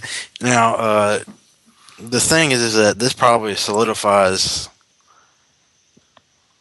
The Rockets also traded Marcus Morris to the Suns, so they dumped 2 out of their 5 power forward prospects. Or did they? No, wait, they gained 1. So they still have 4 power forward prospects. They have Royce White, Donatas Mahiyunis, Terrence Jones. Do they really have Royce White? He's on their roster. Okay, I'm counting them. And Thomas Robinson now. But it's still better than having 5 where they're able to have a rotation of power forwards now. Because they might as well have 3 because of Royce White. And I would expect Thomas Robinson to start, and that means he gets to play with 2 of the most unselfish guards in the NBA, and you're probably going to see how good he actually is now. And at the same time, he gets to play next to Omer Sheik, who's one of the best rebounders in the game, and they will probably be Hoover vacuums down there, sucking up all the rebounds and flinging it back out to James Harden. They got a lot better in this trade, and Sacramento's pathetic. How far up does Houston move from that 8th seed, if they move at all, in your opinion? Golden State's trending downwards. Utah is sporadic. Sometimes they look like amazing. I think Houston could end up being up as high as 6. Again, they're only 2 games out of 6th right now, and Golden State's fluctuating right now, and I can get into why that's happening in a bit, but yeah. Marquine, the Rockets, everything they've added this year, just any other overall comments to the success the franchise has now been having? Nah, they're doing it the right way, man. Like, it's not much else to be said. They're constantly trying to make things happen, and I think that's what you should do in the NBA instead of just waiting around until you have no choice. I mean, they're constantly trying to shake things up and be better. So I think Rockets fans should be happy with what they're getting right now. And James Harden really coming into his own. I think, Chase, you said at the start of the season that I said last year, and a lot of people didn't believe me before the end of it last year, and I said Serge Ibaka or James Harden will not play a minute for Oklahoma City next season. People call me crazy. Look what happened. That's the reality of the new CBA. these smaller market teams cannot afford to pay that repeater tax. Not the luxury tax, the repeater tax. That's when it doubles. Like right now, the Lakers are going to pay $30 million tax bill. Next season, that goes up to 60. That's ridiculous. That's insane. But they can afford that. Yeah, they can do that in the Lakers. But they're Los Angeles. You know, they can pull it off. Because they got a $2 billion TV deal. Most teams don't have that.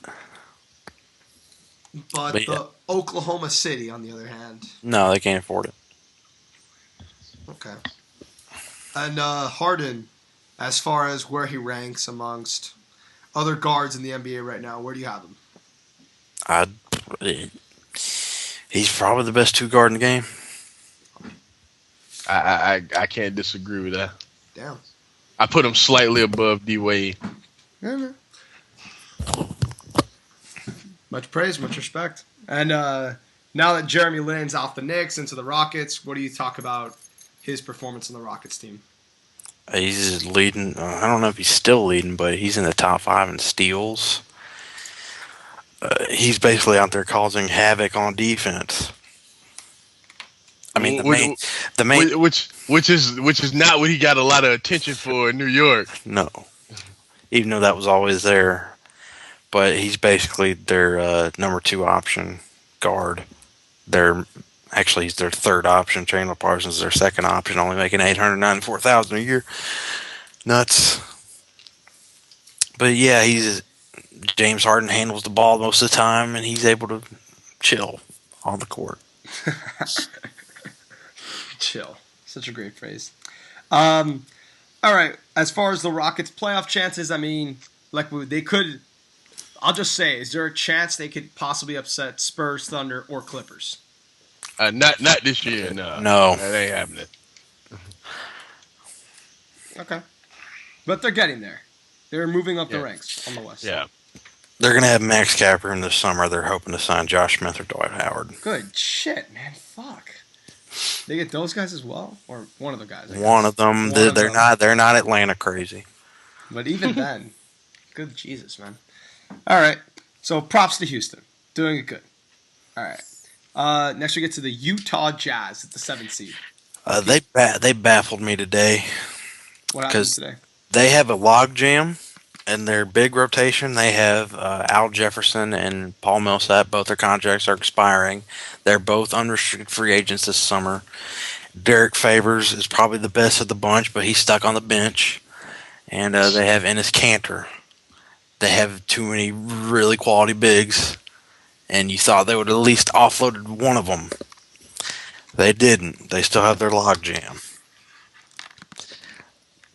I don't know. Enes Kanter can ball, man.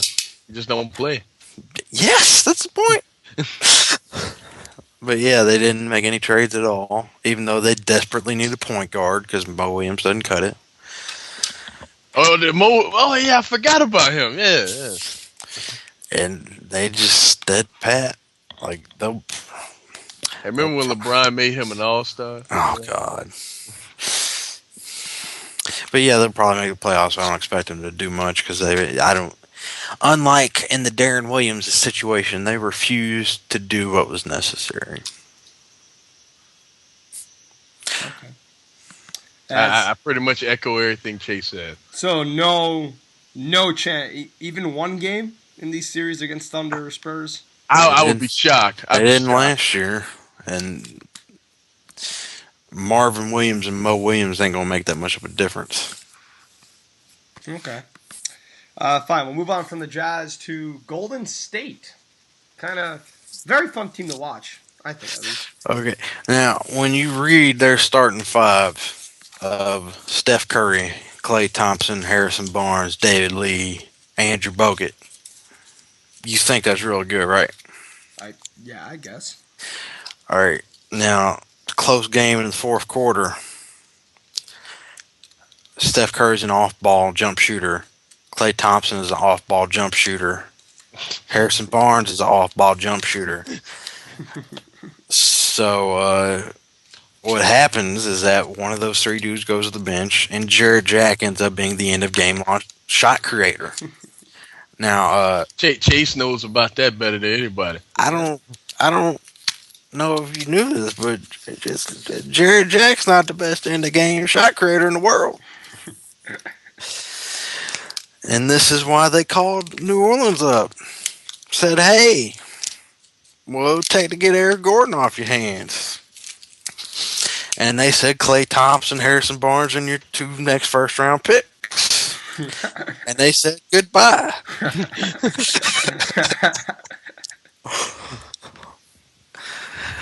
But Monty Williams was probably like that. That's real nigga shit, man. I'm sorry, I can't do that.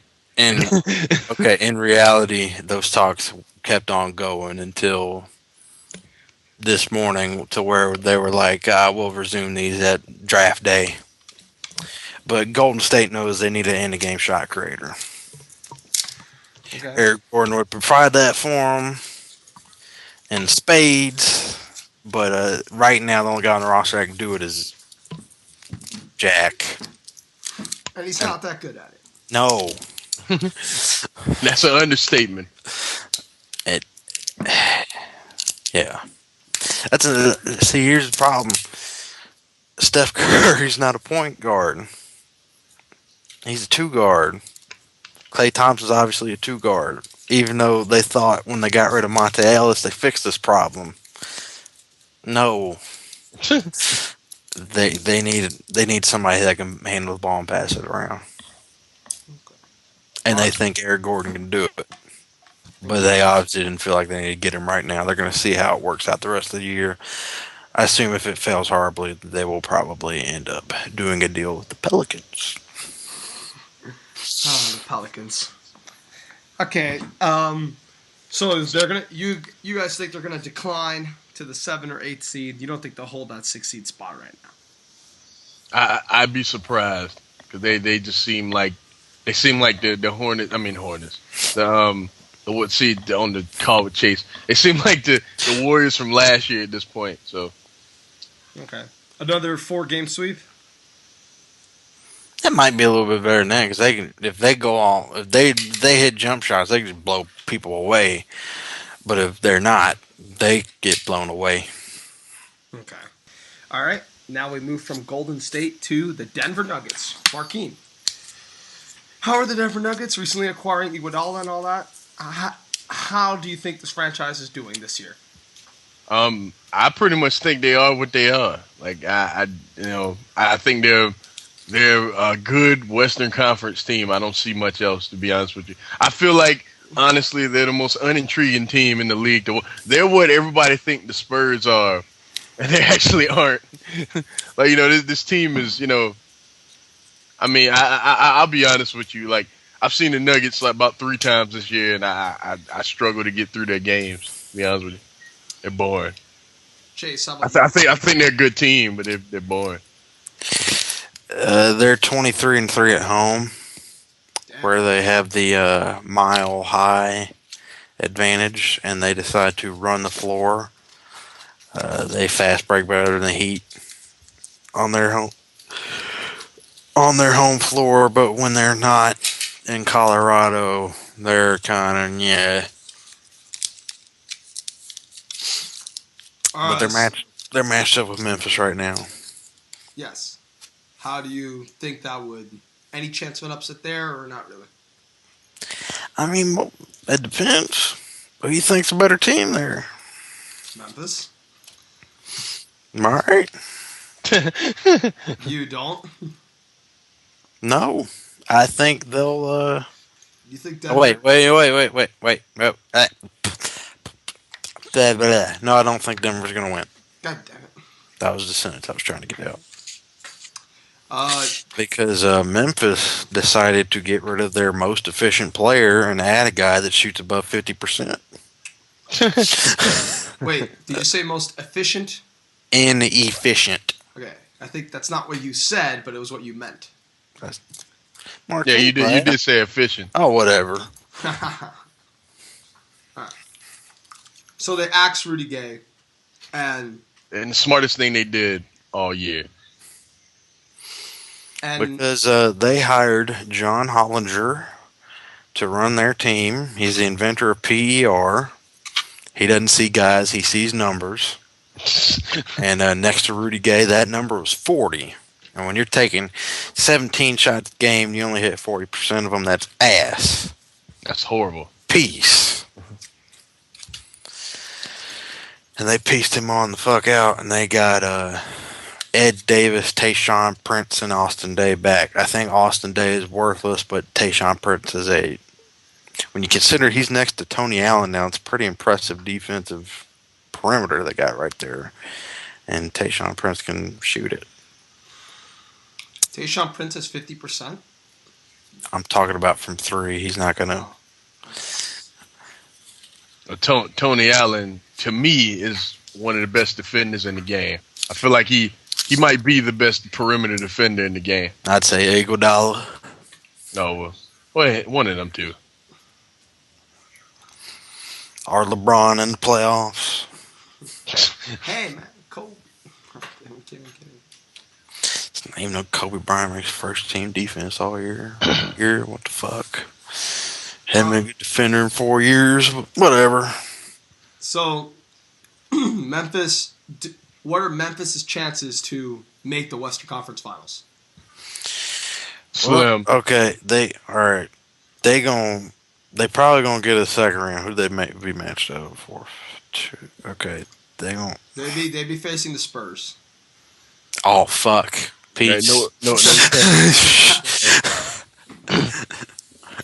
The Spurs have a new wrinkle to their game this year. But we're not there yet. But yeah, they will run into the machine of the Spurs and get chewed up and spit out. Now, for the Nuggets, Golden State, Rockets, obviously their seedings are not set. They're not as set as the East are. If the Nuggets were to play the Thunder, for example, how would the Nuggets fare? Worse than Memphis. What do you mean worse than Memphis? I think Memphis has a chance to go in a 6 or 7 game series. Against the Thunder? I'm talking about against Denver. Oh, okay. They'd probably lose in 4 or 5. To the Thunder. Yeah. Okay. All right, so then we move from the Grizzlies to the team that I picked at the start to go to the finals and was laughed at. Yeah. And you body laughed at again. No, I've conceded to that. All right, but just explain to everyone else why I was such a fool. The Clippers. So, You want me to go or you want to go, Chase? No, I'm going to drop some knowledge here. So, Adam Silver is about to take over the NBA, and his first initiative was to make the stats that the NBA keeps track of. But it used to only be able to where only the teams could see it. But now if you go to NBA.com/stats, you get to see all of the NBA's own metrics towards measuring things, and you can pick out lineup data. So you can be like, if Blake Griffin and DeAndre Jordan are on the floor, how do the Clippers do? And offensively, they look pretty good, but defensively, it's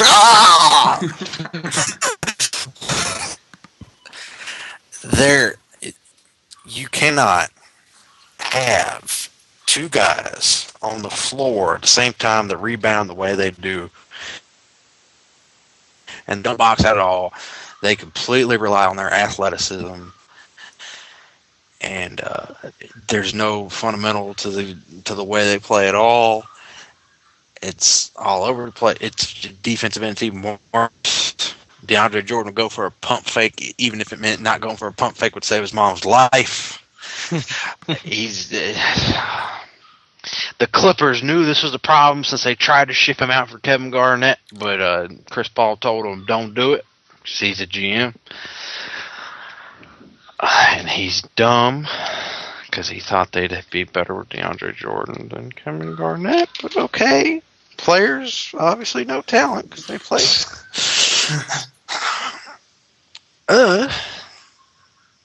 Anything else, Chase? What? Anything else, Chase? What about anything else? Yeah, Like, about the Clippers and their inability to advance far in the playoffs. They could beat Golden State, or Golden State might beat them, but they'll probably get to the second round. And who they face in the second round? Thunder. The Thunder. apiece. Wow. That quickly? Like not even like a 6-7 game thing? 5. I say 5. Like last year, they had a knockdown, drag-out series against Memphis, and then they faced the Spurs and destroyed.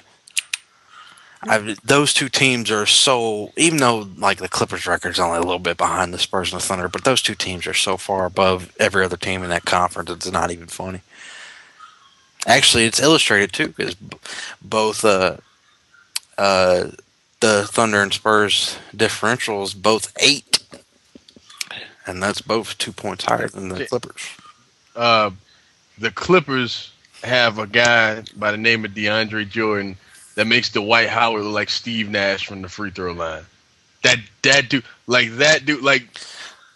dude is horrible from the line. Horrible. I know most bigs are, but he's historically all-time bad, horrible. Well, what's his percentage this year? 40-something, right? 41 or something like that?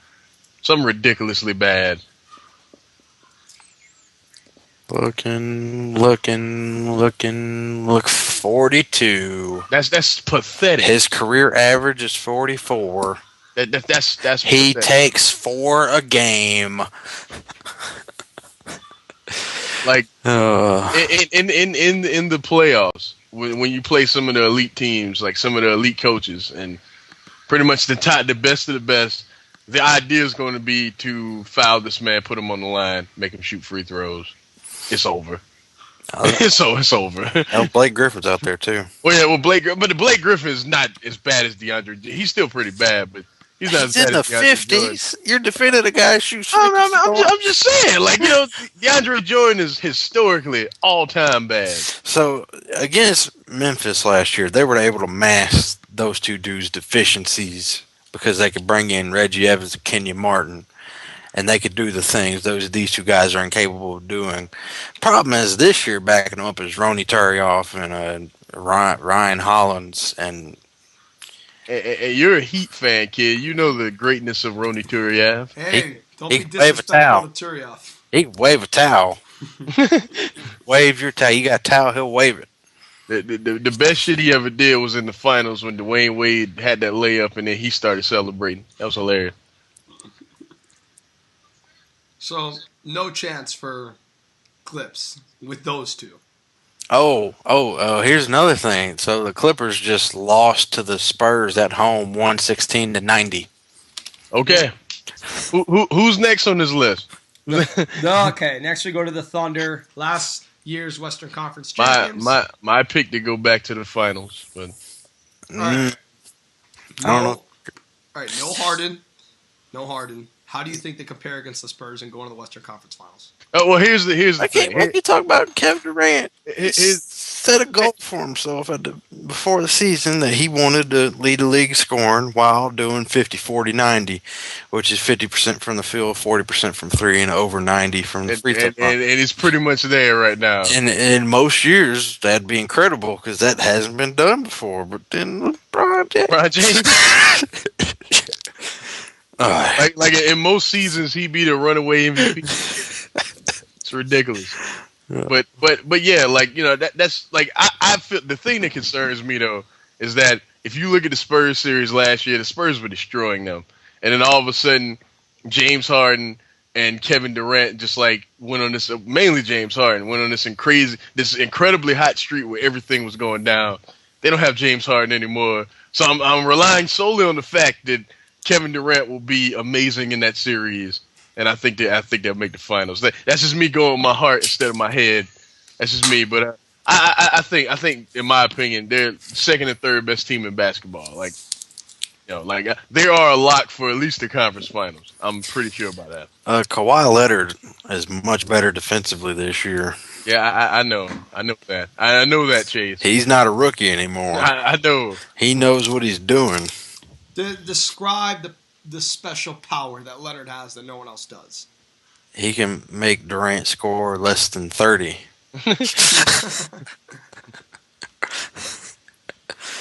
Which I know doesn't sound awesome, but when most time he's going to put up 30 or 40 in the playoffs, you can hold him down to less than 30, you'll take it.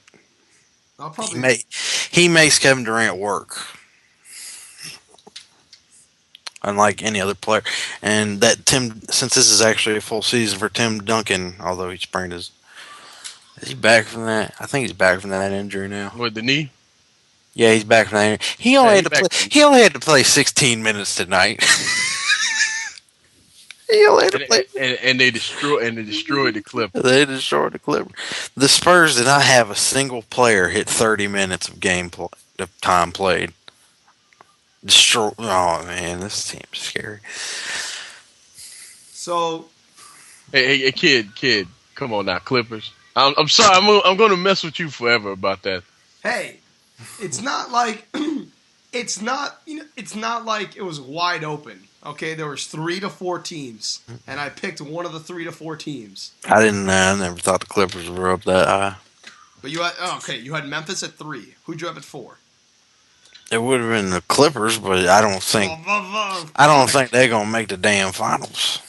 Yeah, how many times a 4 seed that made come on, think about it. They're a 3 seed. But I'm just saying, like, realistically, Chase thinks they're the 4th best team in the West. How often does that happen? Yeah. All right. It was a mistake. I'm aware of that. Fuck. A horrible mistake. That was almost as bad. Not quite, but almost as bad as your Eagles will be in the Super Bowl. No. The Eagles thing was far worse. What are you talking about? I mean, did the Eagles try? Hold on. Did the Eagles try to trade away their problems and then fail? Clippers did. No, they did not. They know what the problem is, and they're stuck with it. Well, the Eagles couldn't trade away their problem because they didn't know it was a fucking problem until midway through the goddamn season. Blake Griffin was a minus 34 tonight. Seriously? Yes. Oh. All right. Let's move on to the big bad Spurs. They are the first team in history. Now, some people might tell you to stare at points per game, but whatever. If you actually want to look at teams on an even playing field, there's a stat out there called efficiency. There's offensive efficiency and defensive efficiency. Basically, what that means is that if this team is given 100 possessions, this is how many points they would score. This team scores 100 has 100 possessions, is how many points they would allow. Spurs right now are the first team in history to be top 5 in both of those categories. Yeah, I heard that earlier today. Now, the problem last year is that they were way too focused on offense, and they were in the 20s in defense. But now they're top 5. At the same time of having this crazy whip the ball around offense, you'll never cover our shooter because you don't know who it's going to be because the ball's moving around so fast. And that's what wins now. Kobe Bryant holding the ball the whole game. But yeah, that's what wins, Send the ball, like everyone touches the ball, and there's no set shooter, who it's the open man, that's the shooter. But yeah, it'll be them and Thunder in the finals. And you think, okay, so Chase, you have the Spurs going to the finals, right? I would have the Spurs going to the finals and possibly posing a threat to the Heat. Okay. I have the Thunder going to the finals and winning one more game than they did last year. So basically, Kevin Durant, but Chase, you seem to have an issue with the small market team having to pay that repeat tax. So can the Thunder really get much better from what they are the past 2 years? It's all going to depend on the development of Kevin Durant and Russell Westbrook. And they're about tapped out. Because I don't think you get any better than leading the league scoring while doing 50, 40, 90. So is it possible that... I can see Westbrook getting better.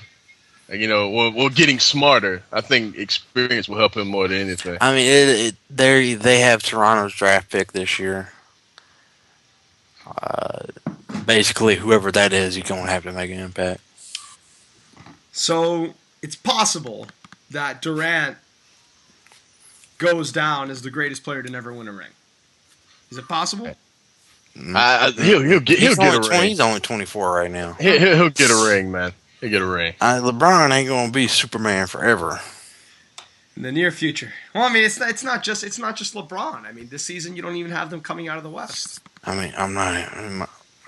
But well, go ahead, Chase. What were you gonna say? I don't say anything. I was gonna say. I mean, like, if this repeat tax is that much of an issue, like no, they already have the Durant Westbrook locked up for a long time. I know that much, but I'm saying like I don't know, like with Memphis and even the Clippers, it seems like they could do more to raise their stake. The Memphis they're stuck. Okay, fine. The Clippers. They have. The Clippers are also stuck. Really? Yes. So they're stuck with DeAndre and Blake? The only thing they can do is re-sign Chris Paul this summer. They have cap space if Chris Paul does not re-sign. But all their cap space is dedicated to Chris Paul re-signing. Okay. So never mind. All right. But this year, you personally don't see the Thunder in the finals. No. And Markeem, you're going with your heart. Yeah. And you predicted before the season a Heat Thunder rematch, right? Yeah. Okay. But I knew no matter what, the Lakers wouldn't be in the finals. But did you have them in the playoffs? The Lakers? I mean, I did. Not after the preseason. Yeah, I think I was the same way. I can't remember. Their preseason was horrible, and people were trying to write it off. But you could see they were 0-8. And then 1-5. People try to, actually 2-5. People try to act like it wasn't a big deal. All right. So that's our playoff breakdown. And just very quickly, I want to touch upon two teams I have in mind that very, very interesting backstories for both of these teams. The first one is obviously the 76ers and the whole Bynum disaster. Oh, the hairstyles? Why don't you talk about them? Just explain. I mean, before the season, a lot of people had them going in a top 4, top 5 seed in the East, and obviously I did, because I knew Andrew Bynum wasn't supposed to come back till February. Now it looks like he ain't gonna come back till April because he went bowling. Well, at least that's what he said, man. Dwight Howard. Andrew Bynum was probably doing something else, something he had no business doing. If he comes back in April, is there any chance they usurp the Bucks for that number 8 spot? No. I mean, they're only 4 games behind now, but still, I'm just general posing. And the other one that I wanted to talk about was the Raptors. Obviously, just having acquired Rudy Gay and the whole Bargnani situation. Chase, explain it pretty much for those. They had a deal on the table to send Andre Bargnani and some other smaller pieces to the Bulls for Carlos Boozer, and they decided they'd rather have Andre Bargnani than Carlos Boozer, and I can't blame them. You're saying the Raptors or the Bulls? The Raptors. Okay. And you think they're a better team without Bargnani? That's not big. They are.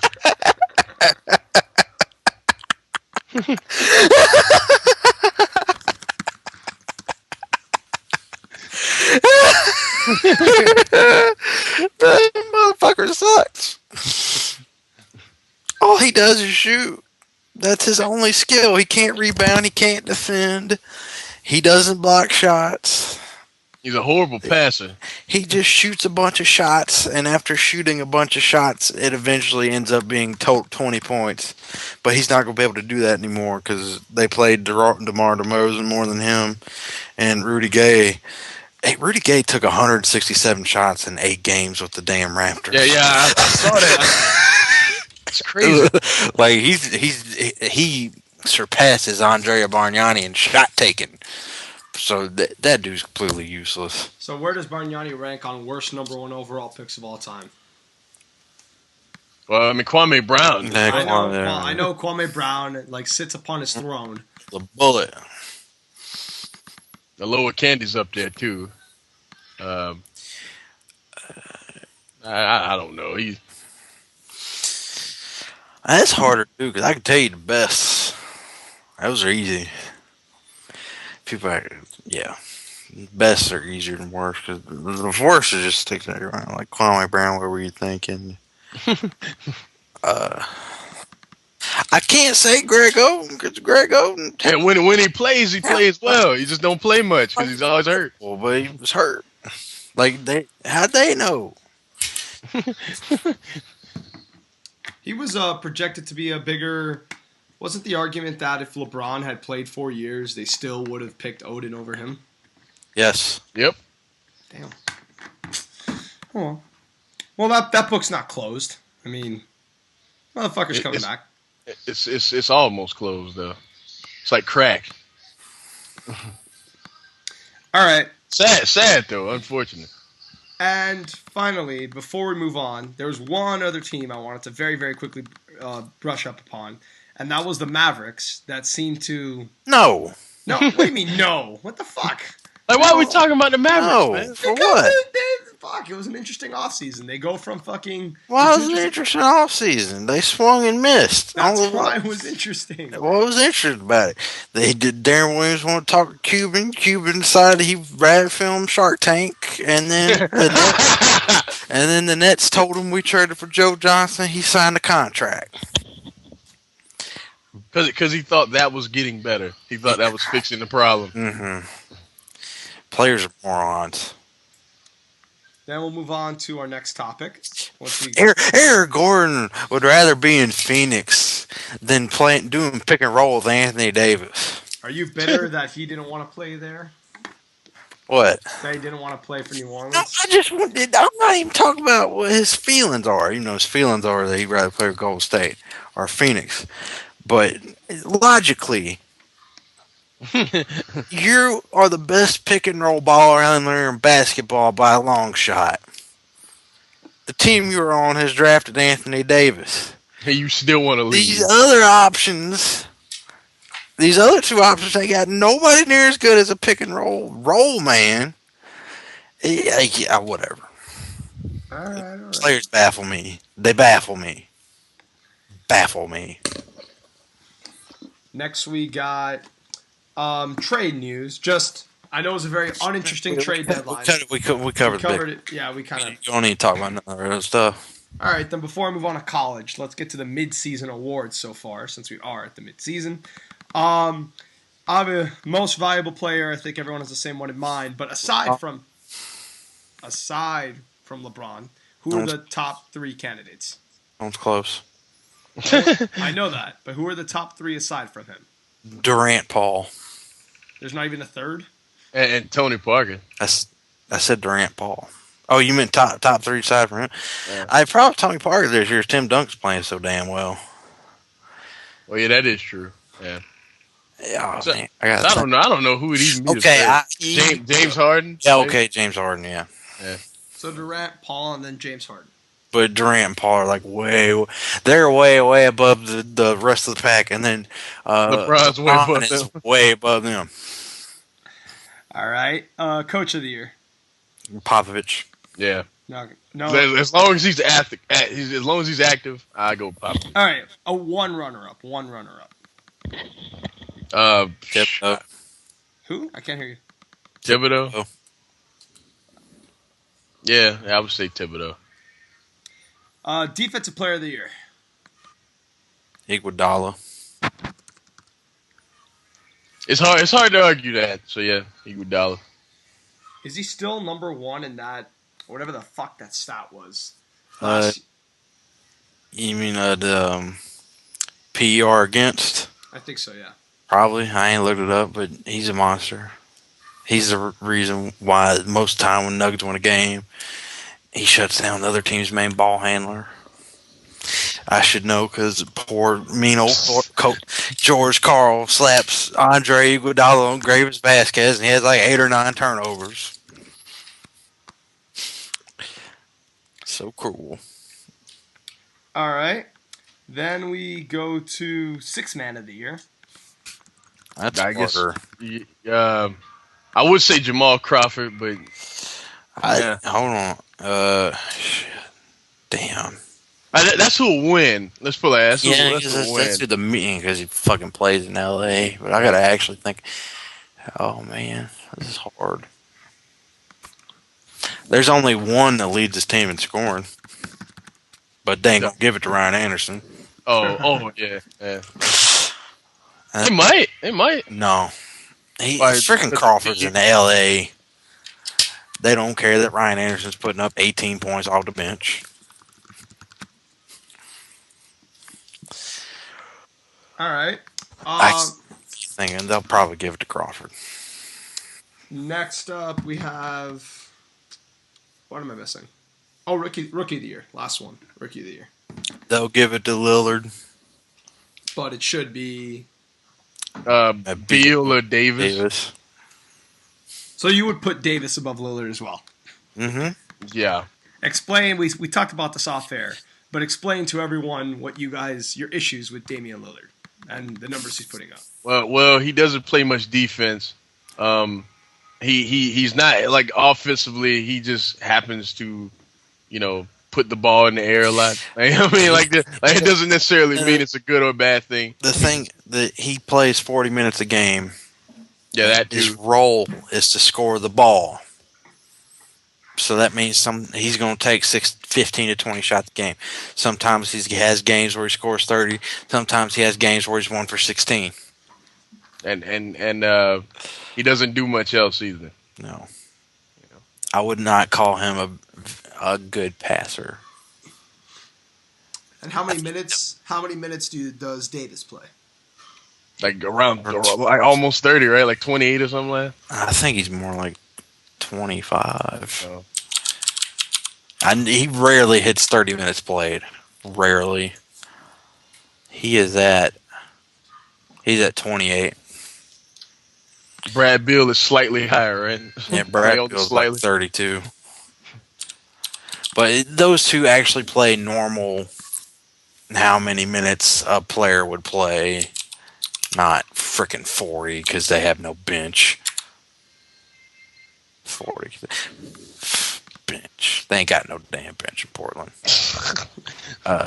Brad Beal's averaging 31 a game. So, yeah, standard. Not 40. My God. 8 minutes of rest a game. That is pretty insane. All right. Now we'll move on to the college basketball world. Skipped one. What did I skip? Think about Kings. With the Kings, what we talked about? Yeah, no, dude. I'm talking about the awards. What did we miss? MVP, defensive, rookie of the year, 6-man, coach. Most improved. Oh, shit, that's right. All right, most improved. There are 3 candidates for this award. Number 3, Gravers. Yes, he is 3rd. What? You would still say that as sporadic as he's been? I said 3rd. Oh, okay. And he's the only guy that's clear case for 3rd, but goddamn it, he better not win. Number 2 or 1, you might as well flip a coin. Paul George and Drew Holiday. I think it's clearly Paul George. This is me.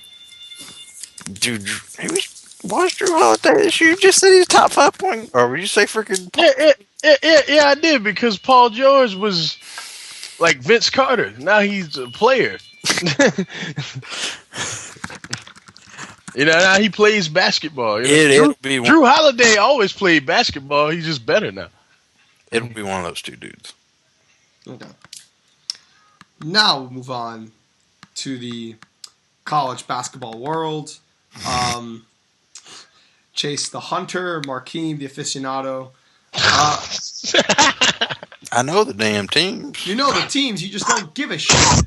No, I can tell you what's wrong with them. All right, fine. We'll get to that. We'll start it with, to make it a little more intriguing, we'll start with last year's defending champions, Kentucky.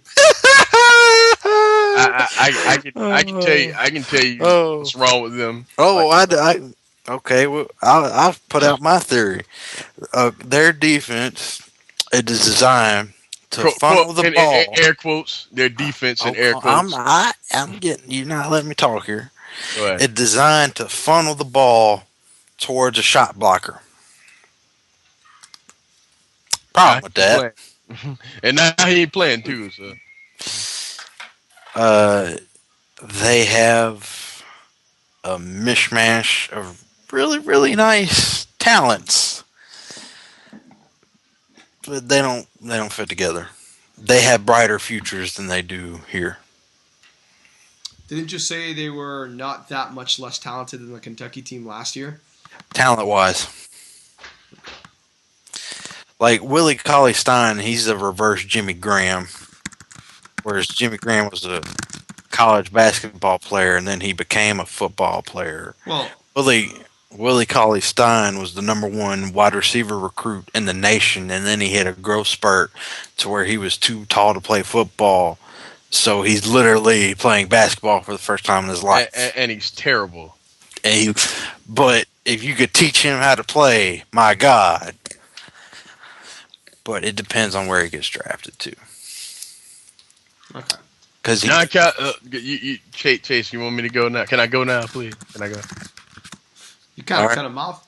Richard. John Calipari is, if not the most overrated coach in sports, second or third. Like, this dude is an amazing recruiter. We all seen that. He went out and got Derrick Rose. He went out and got Anthony Davis. Nerlens Noel. We've seen what he can do. In terms of being a recruiter.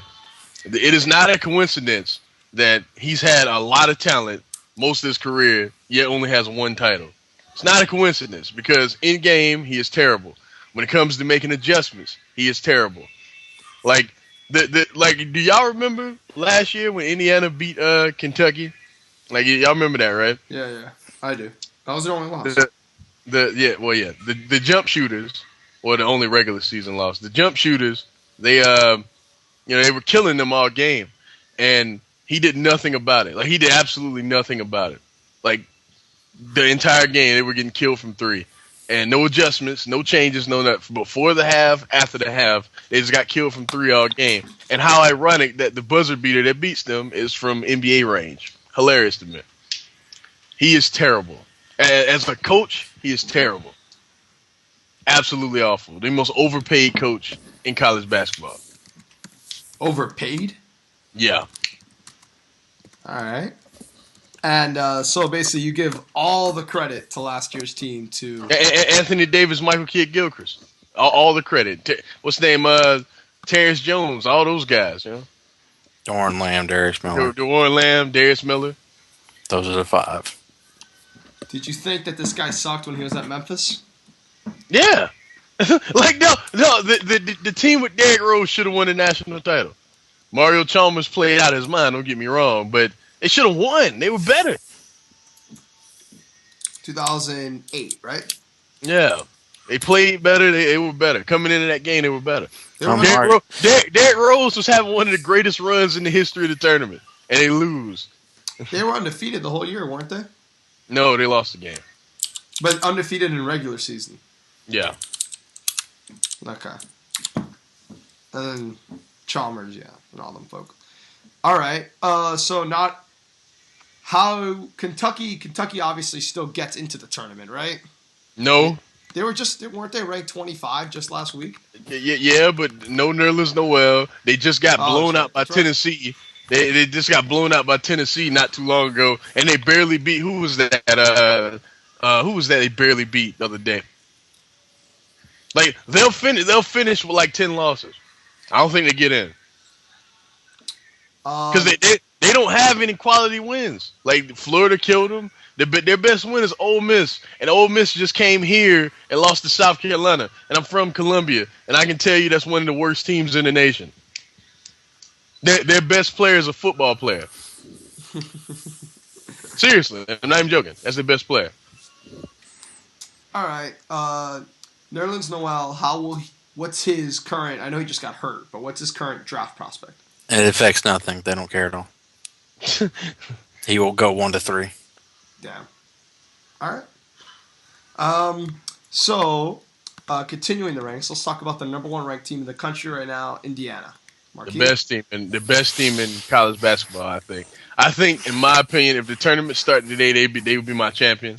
But like Cody Zeller. Like people are questioning is Victor Oladipo the best player on the team? I don't think so. But Cody Zeller, a lot of people not even noticing that he's upped his games last month. Like this past month, he's been what people thought he'd be all year. You know what I mean? And then Oladipo coming on too. It's the toughest crowd to play in front of in the nation right now. Yes, I'm including Cameron Indoor in that. I think that, you know, they rock the Frontier Fieldhouse every week.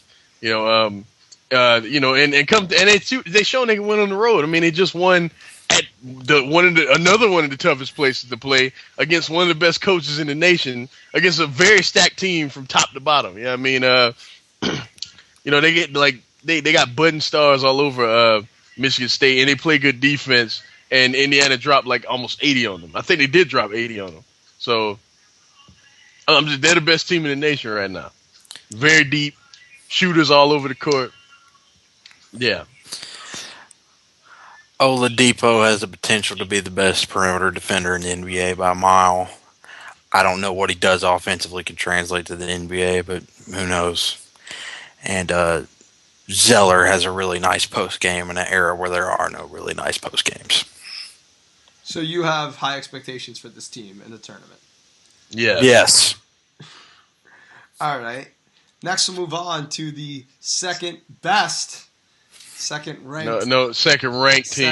team in the country, Miami Hurricanes. Obviously, one of the biggest stories of college basketball, rising to the ranks. Almost like, Marquine, be honest. Have you ever seen a team go from unranked to 2 in a matter of 3 weeks? I've seen it before. I just can't think of when. It's happened. All right. But nonetheless, you did not expect this out of the Canes. No, I'll admit that. All right, and obviously you both have been very critical of the Hurricanes' chances in the tournament. Chase, I'll start with you. What's our problem?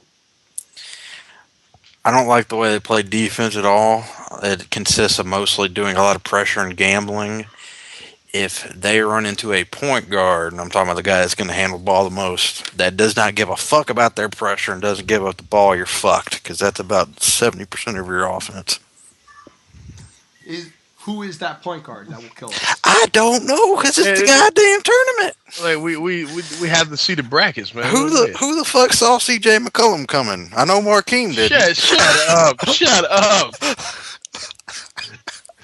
Let it die, Chase. I'm over it now. I'm over it.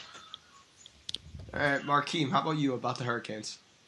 I think it'll be, like Chase said, I think it'll be a team with a point guard that knows how to manage a game and just hitting open shooters. I think it's going to be one of these teams, I'm not sure which one, but one of these little mid-major teams with all them white boys that can shoot. Every year there's a team that pops up like that, and I think that's who they go down to. It's a fatal flaw. So where do you guys have us going?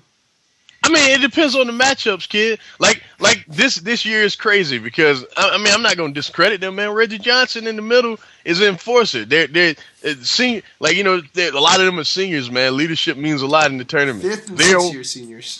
They are one of the mine last year's like a blimp though, Chase. Most of the time, experience wins, but what was I gonna say? Fuck.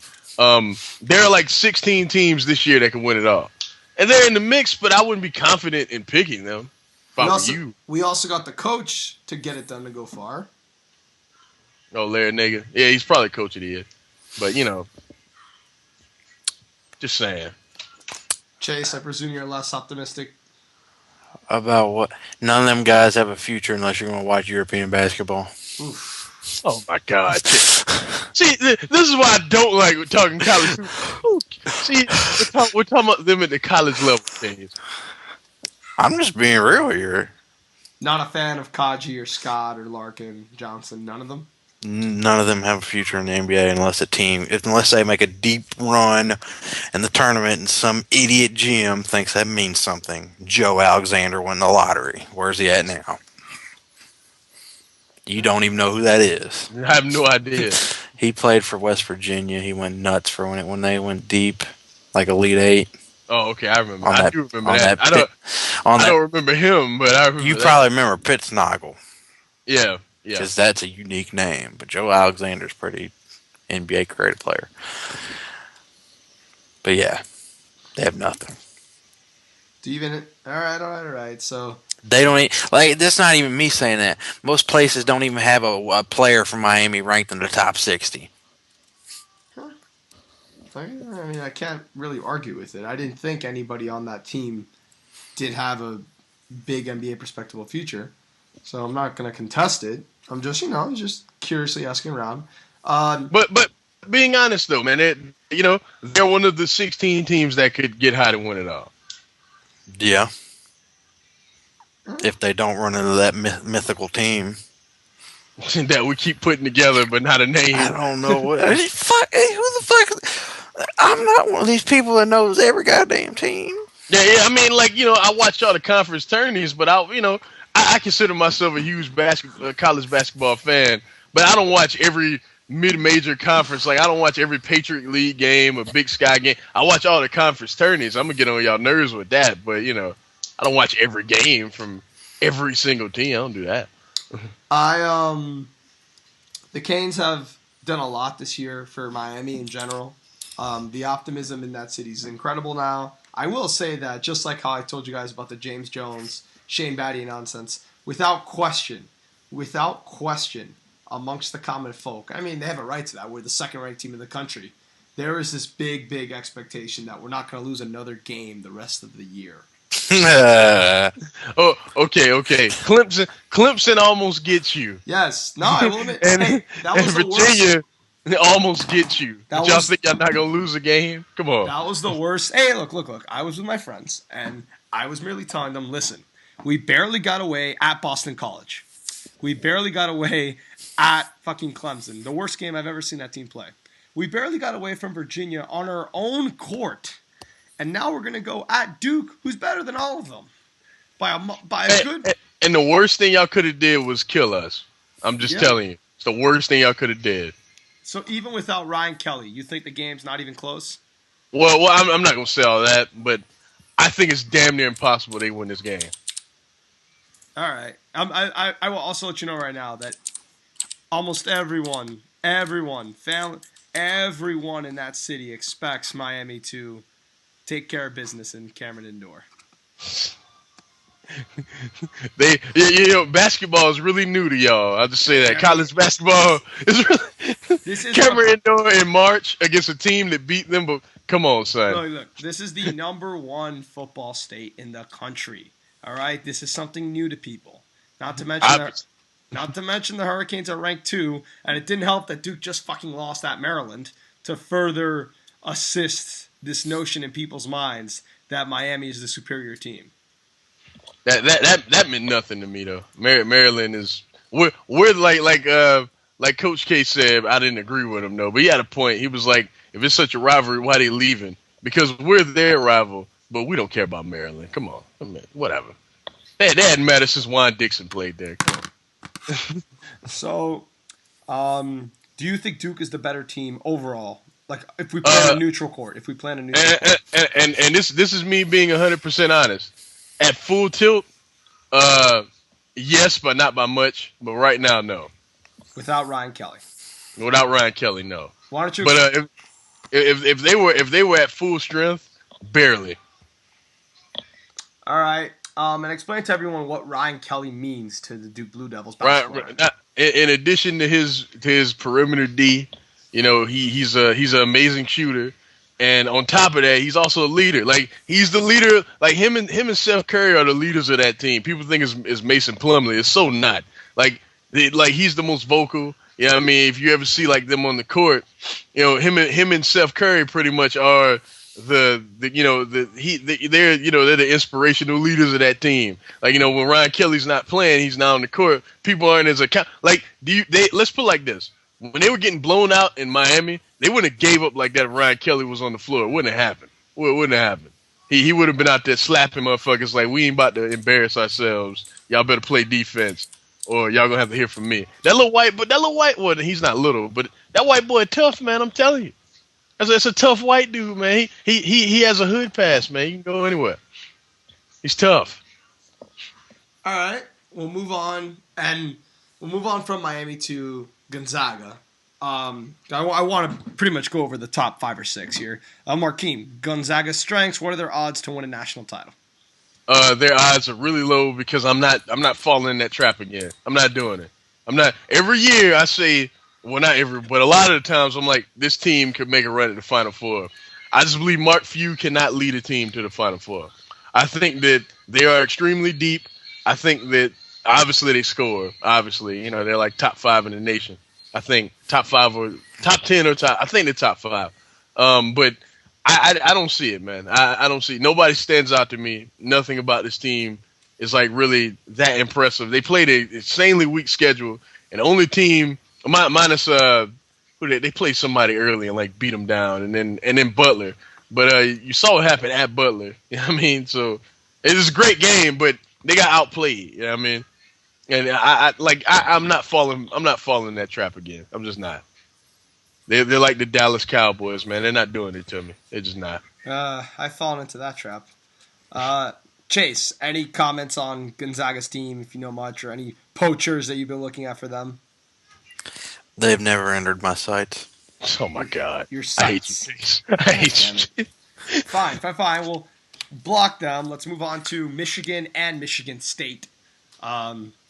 Michigan. Now, one of them teams I've been popping off several bullets at. Oh my God! All right, Chase. The other one, Explain your poaching system for Michigan. I mean, Michigan? Yeah. Trey Burke. I'd really like to have that guy. Glenn Robinson III, he's a bit shakier. Same thing with Tim Hardaway Jr. Okay. Actually, Trey Burke's probably like the standout prospect from that team. But they got a couple guys where they get their head out their ass might do something. But Trey Burke for sure will be doing stuff in the NBA. Tim Hardaway Jr. is the most dangerous player in the country. Because there are times where he looks like his dad. And there are times where he looks like his dad. There you go, like his dad. Yeah.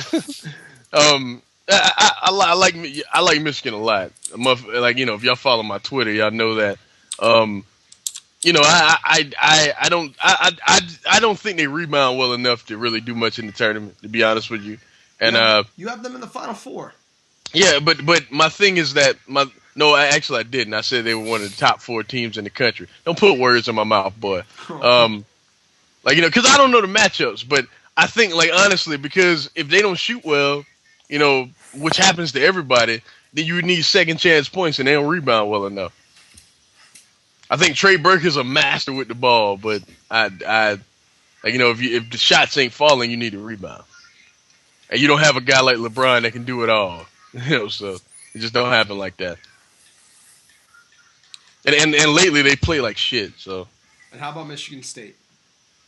I think that's a totally different team when they're not at home. Simple as that. Right. They're good. They're amazing at home. They're a good team away. That's it. I'll pretty much run through most of the top 10 very quickly. Florida, who in your opinion is the best team in Florida? I still think they're better than Miami. They're better. As much as I like Larry Nigga, Donovan's a better coach. They play better defense. They're not at full tilt right now. What's the nigga that replaced Brad Bill? What's his name? Forget his name, but I forgot his name. But yeah, he went down. I think he's coming back soon. But I think they're better. I think they have a better bench. That's not even debatable.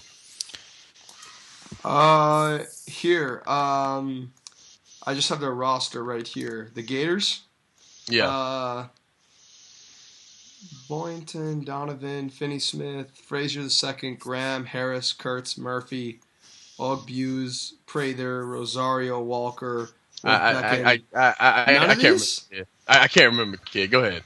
You get a young. Right. Do you know how tall he is, or what? No, I just know he replaced Brad Bill. Do you know what year he is? No, I just know he replaced Brad Bill. That's not fucking helpful. All right, fine. Snare. There you go. No, that's Florida State, man. Oh shit, wrong one.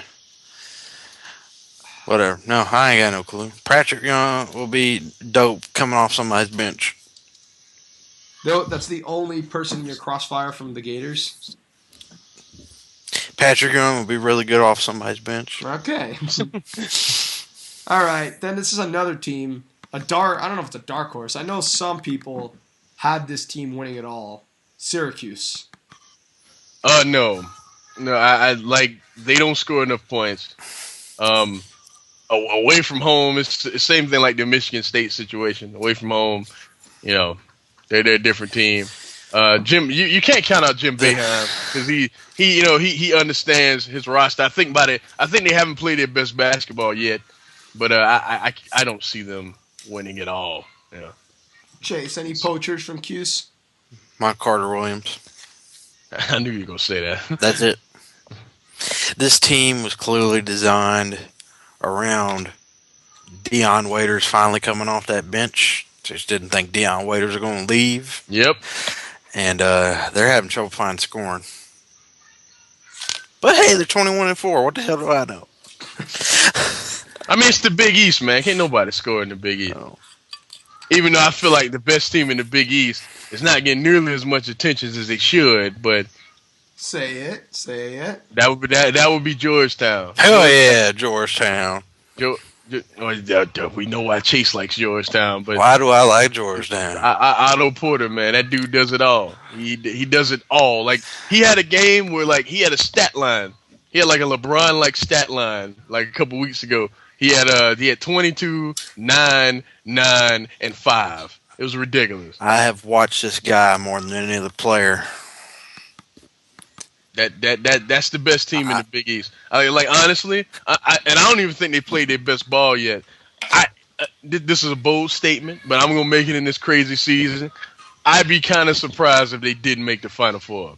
To be honest with you, that's how great they've been playing lately. Like the past month, they've been amazing. Chase, more thoughts on Porter? The main thing is that last year, Hornets obviously had the #1 overall pick. So when you have that pick, you pick the best player available. They did. So now it's more about fit. The Hornets need a small forward that can create his own shot, meanwhile also capable of creating it for others. And it'd be nice if he could play defense too. Luckily, instead of fake prototype player that I described, Otto Porter can actually do all these things. And he also shoots the three extremely well. He might not do anything great, but he does a lot of things good. Yep. I love watching this guy play. He's completely unselfish. I want him real bad. But he's not gonna go top 5 or anything because most of those players have to have one elite skill. Like Thomas Robinson's elite skill was rebounding. That's why he went top 5. Otto Porter does not have anything he does that's elite. So he's in Hornets range. Well, right now you guys don't have a top 5 pick, so maybe it works out for the best. No, in Chase's luck, he'll go like 3 overall. I'm just saying, is he your number? I mean, we'll get to this later, but is he your #1 prospect? No. All right. Well, fuck. Shit. My bad. Yeah, well, his #1 prospect is on a team that I think has been getting unnecessary criticism because they went on that stupid 3-game losing streak, 2 of them games on the road, right, and won like a really good team. But number 9 seed, Kansas. Go. Kansas is experienced. Jeff Withey is the most underrated player in college basketball. I told you. Shut up, Chase. Shut up, Chase. But the dude is an amazing shot blocker. He maybe from a pro volleyball player. You said what? I said maybe he could be a pro volleyball player. Man, shut the fuck up. He's average. He's almost averaging a double-double. A motherfucker shoots 70+% from the line. He's a leader. He's a senior. Bill Self is in my opinion, top 3 or 4 coach in the nation. That dude is amazing. They're Kansas, man. They'll be all right. I don't get why people were tripping just because they lost to TCU. It was a bad performance. Whatever. It's not a big deal. Do you whatchamacallit? Do you have them in the Final Four? And I didn't even bring up Ben McLemore. He's #1 with the bullet. Shut the fuck up. He might be the most outstanding player this season if not Oladipo or Zella. To be honest with you, that's my top 3. What do you have Kansas in the Final Four? I don't know yet. Depends on the matchups, but I wouldn't be shocked. Last year I picked them to win the whole thing. So I told you were wrong. But see, I did that before the season started, fool. I'm sticking to my pick. My older brother, who's really, really into college basketball, before the season picked Kentucky, Kansas with Kansas. What? No, last season. Last year. Last year, you fucking dipshit. Which ended up being the fucking championship. Oh, you said last year. Oh, yes. I thought you said this year.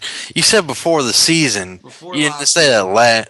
All right, you didn't add that part. Of course. We both laugh. Oh, we both laugh if you didn't add that part till after we started laughing. He laughed post your laugh. It's a chain reaction. There's a difference. Yes, but before last season, he predicted Kentucky, Kansas in the finals. Yeah, they were the 2 best teams in the nation. And Markeem had the same thing, so it's not. They were clear.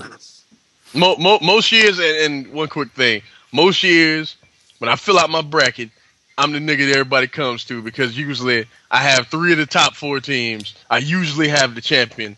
Everything. This year, do not talk to me at all because I have no idea. But I must say, now you do have this reputation. But was it last year or 2 years ago where Pittsburgh was a 1 seed and you had them winning and they lost in the Sweet 16? Yeah. No, that wasn't last year. That was 2 years ago. No, last year we both had 3 out of 4, right? Because nobody saw fucking Louisville coming. Yeah. And then they got crushed by Brown. Oh my god. All right. Anyways, finally the last team in the top 10, Markeem, you've made strong words about this team, Louisville basketball. They are the most overrated team in the country. Peyton Siva is terrible. I don't give a fuck what anybody says. Whenever it matters, whenever he plays someone that actually puts pressure on him, that plays defense, he sucks. All of a sudden, he forgets how to play basketball. Well, motherfucker, you can't be considered good if you're not good against good players. That's ridiculous. Russ Smith can score, but a lot of times they fall into the same trap the Lakers fall into, where Russ Smith has to score, or back in the day, back before like Russ Smith would have to he has to score, or they don't win. You know what I mean? And Peyton Siva, there's a reason why he always struggles against Syracuse because the guard defense there is exceptional. And Jim Boeheim, that's what he teaches, man. 2-3 zone, and the guards completely take him out of his game because. His game pretty much let's put it like this. If his confidence dwindles, he can't recover. He's one of the most mentally weak players I've ever seen in my life. I don't give a damn he's a singer. Motherfuckers gonna hate me in the comments. It's true. The dude is overrated. This team is overrated. I think Rick Pitino always makes them a threat, but I just think as a team, they are overrated. In terms of just the players. But motherfuckers try to tell me that was the best backcourt in the country. Michigan? What? Stupid. Like I remember when Jay Billis tweeted that, like this motherfucker said that when he tweeted Michigan is hands down the best backcourt in the nation, and then this guy was like, hands down? What about Siva and Smith? He was like, you mean what about Smith, right? That was funny. Thought that was hilarious. Chase, any even though Jay Billis punk ass, he's kind of a hypocrite because he picked Louisville to win the whole thing, even though he always talking shit about Peyton Siva. That's hilarious to me. But Chase, any poachers on this Louisville Hell team? no. Hell no. Very emphatic. All right. Moving aside from teams, we'll go to top draft prospects. I think besides Nerlens Noel and besides Ben McLemore, the next dude on the list is Shabazz Muhammad, right? No. No? Who is it? Yeah, he started. This problem is people started watching him to play basketball. No, he's a dick too, man. Oladipo has taken his spot in the top 5. And then after there, it gets kind of murky because it's going to depend on the team.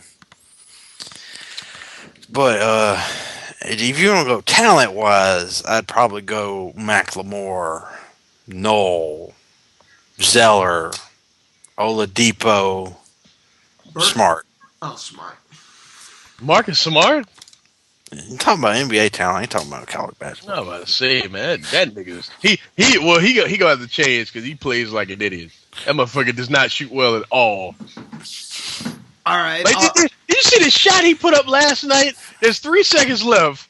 This motherfucker takes 2 dribbles, put the shot in the air with 2 seconds left on the clock. What was that all about? From like 90 feet. What was he thinking? Get it up the court, son. Come on. Then we got 2 prospects that were very touted before the season. One's kind of fallen a little bit. Marquis, why don't you speak to the weaknesses of James Michael McAdoo? Oh, Lord. Oh, man. You talk about falling. That motherfucker's supposed to go number 1. He's...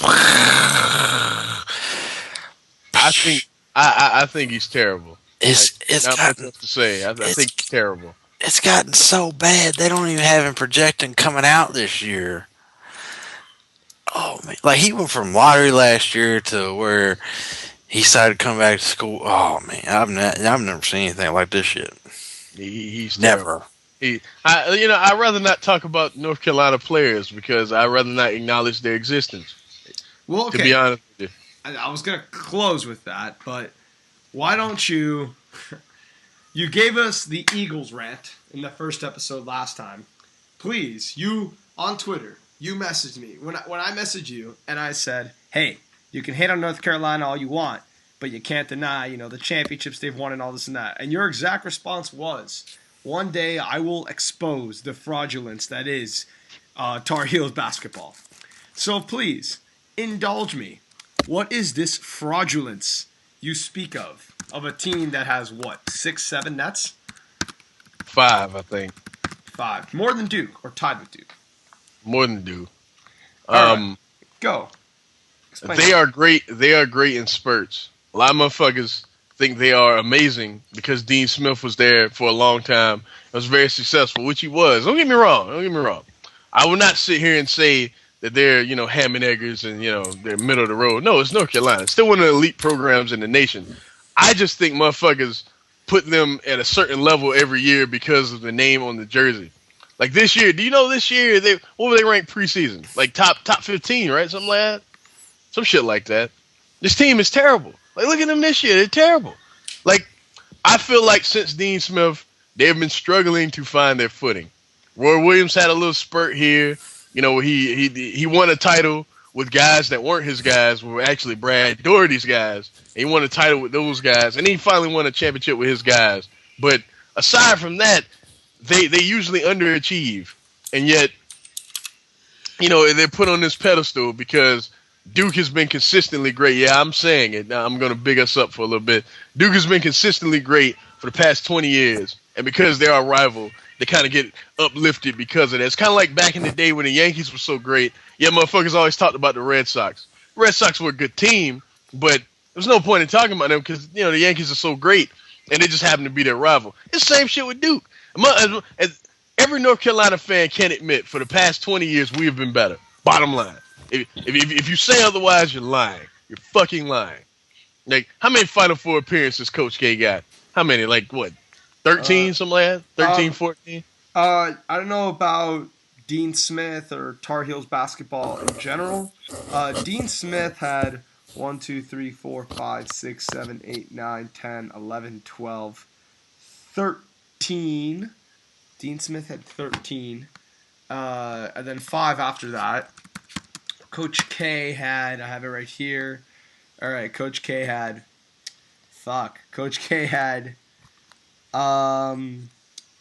is it 13? It's 13 as well, I think.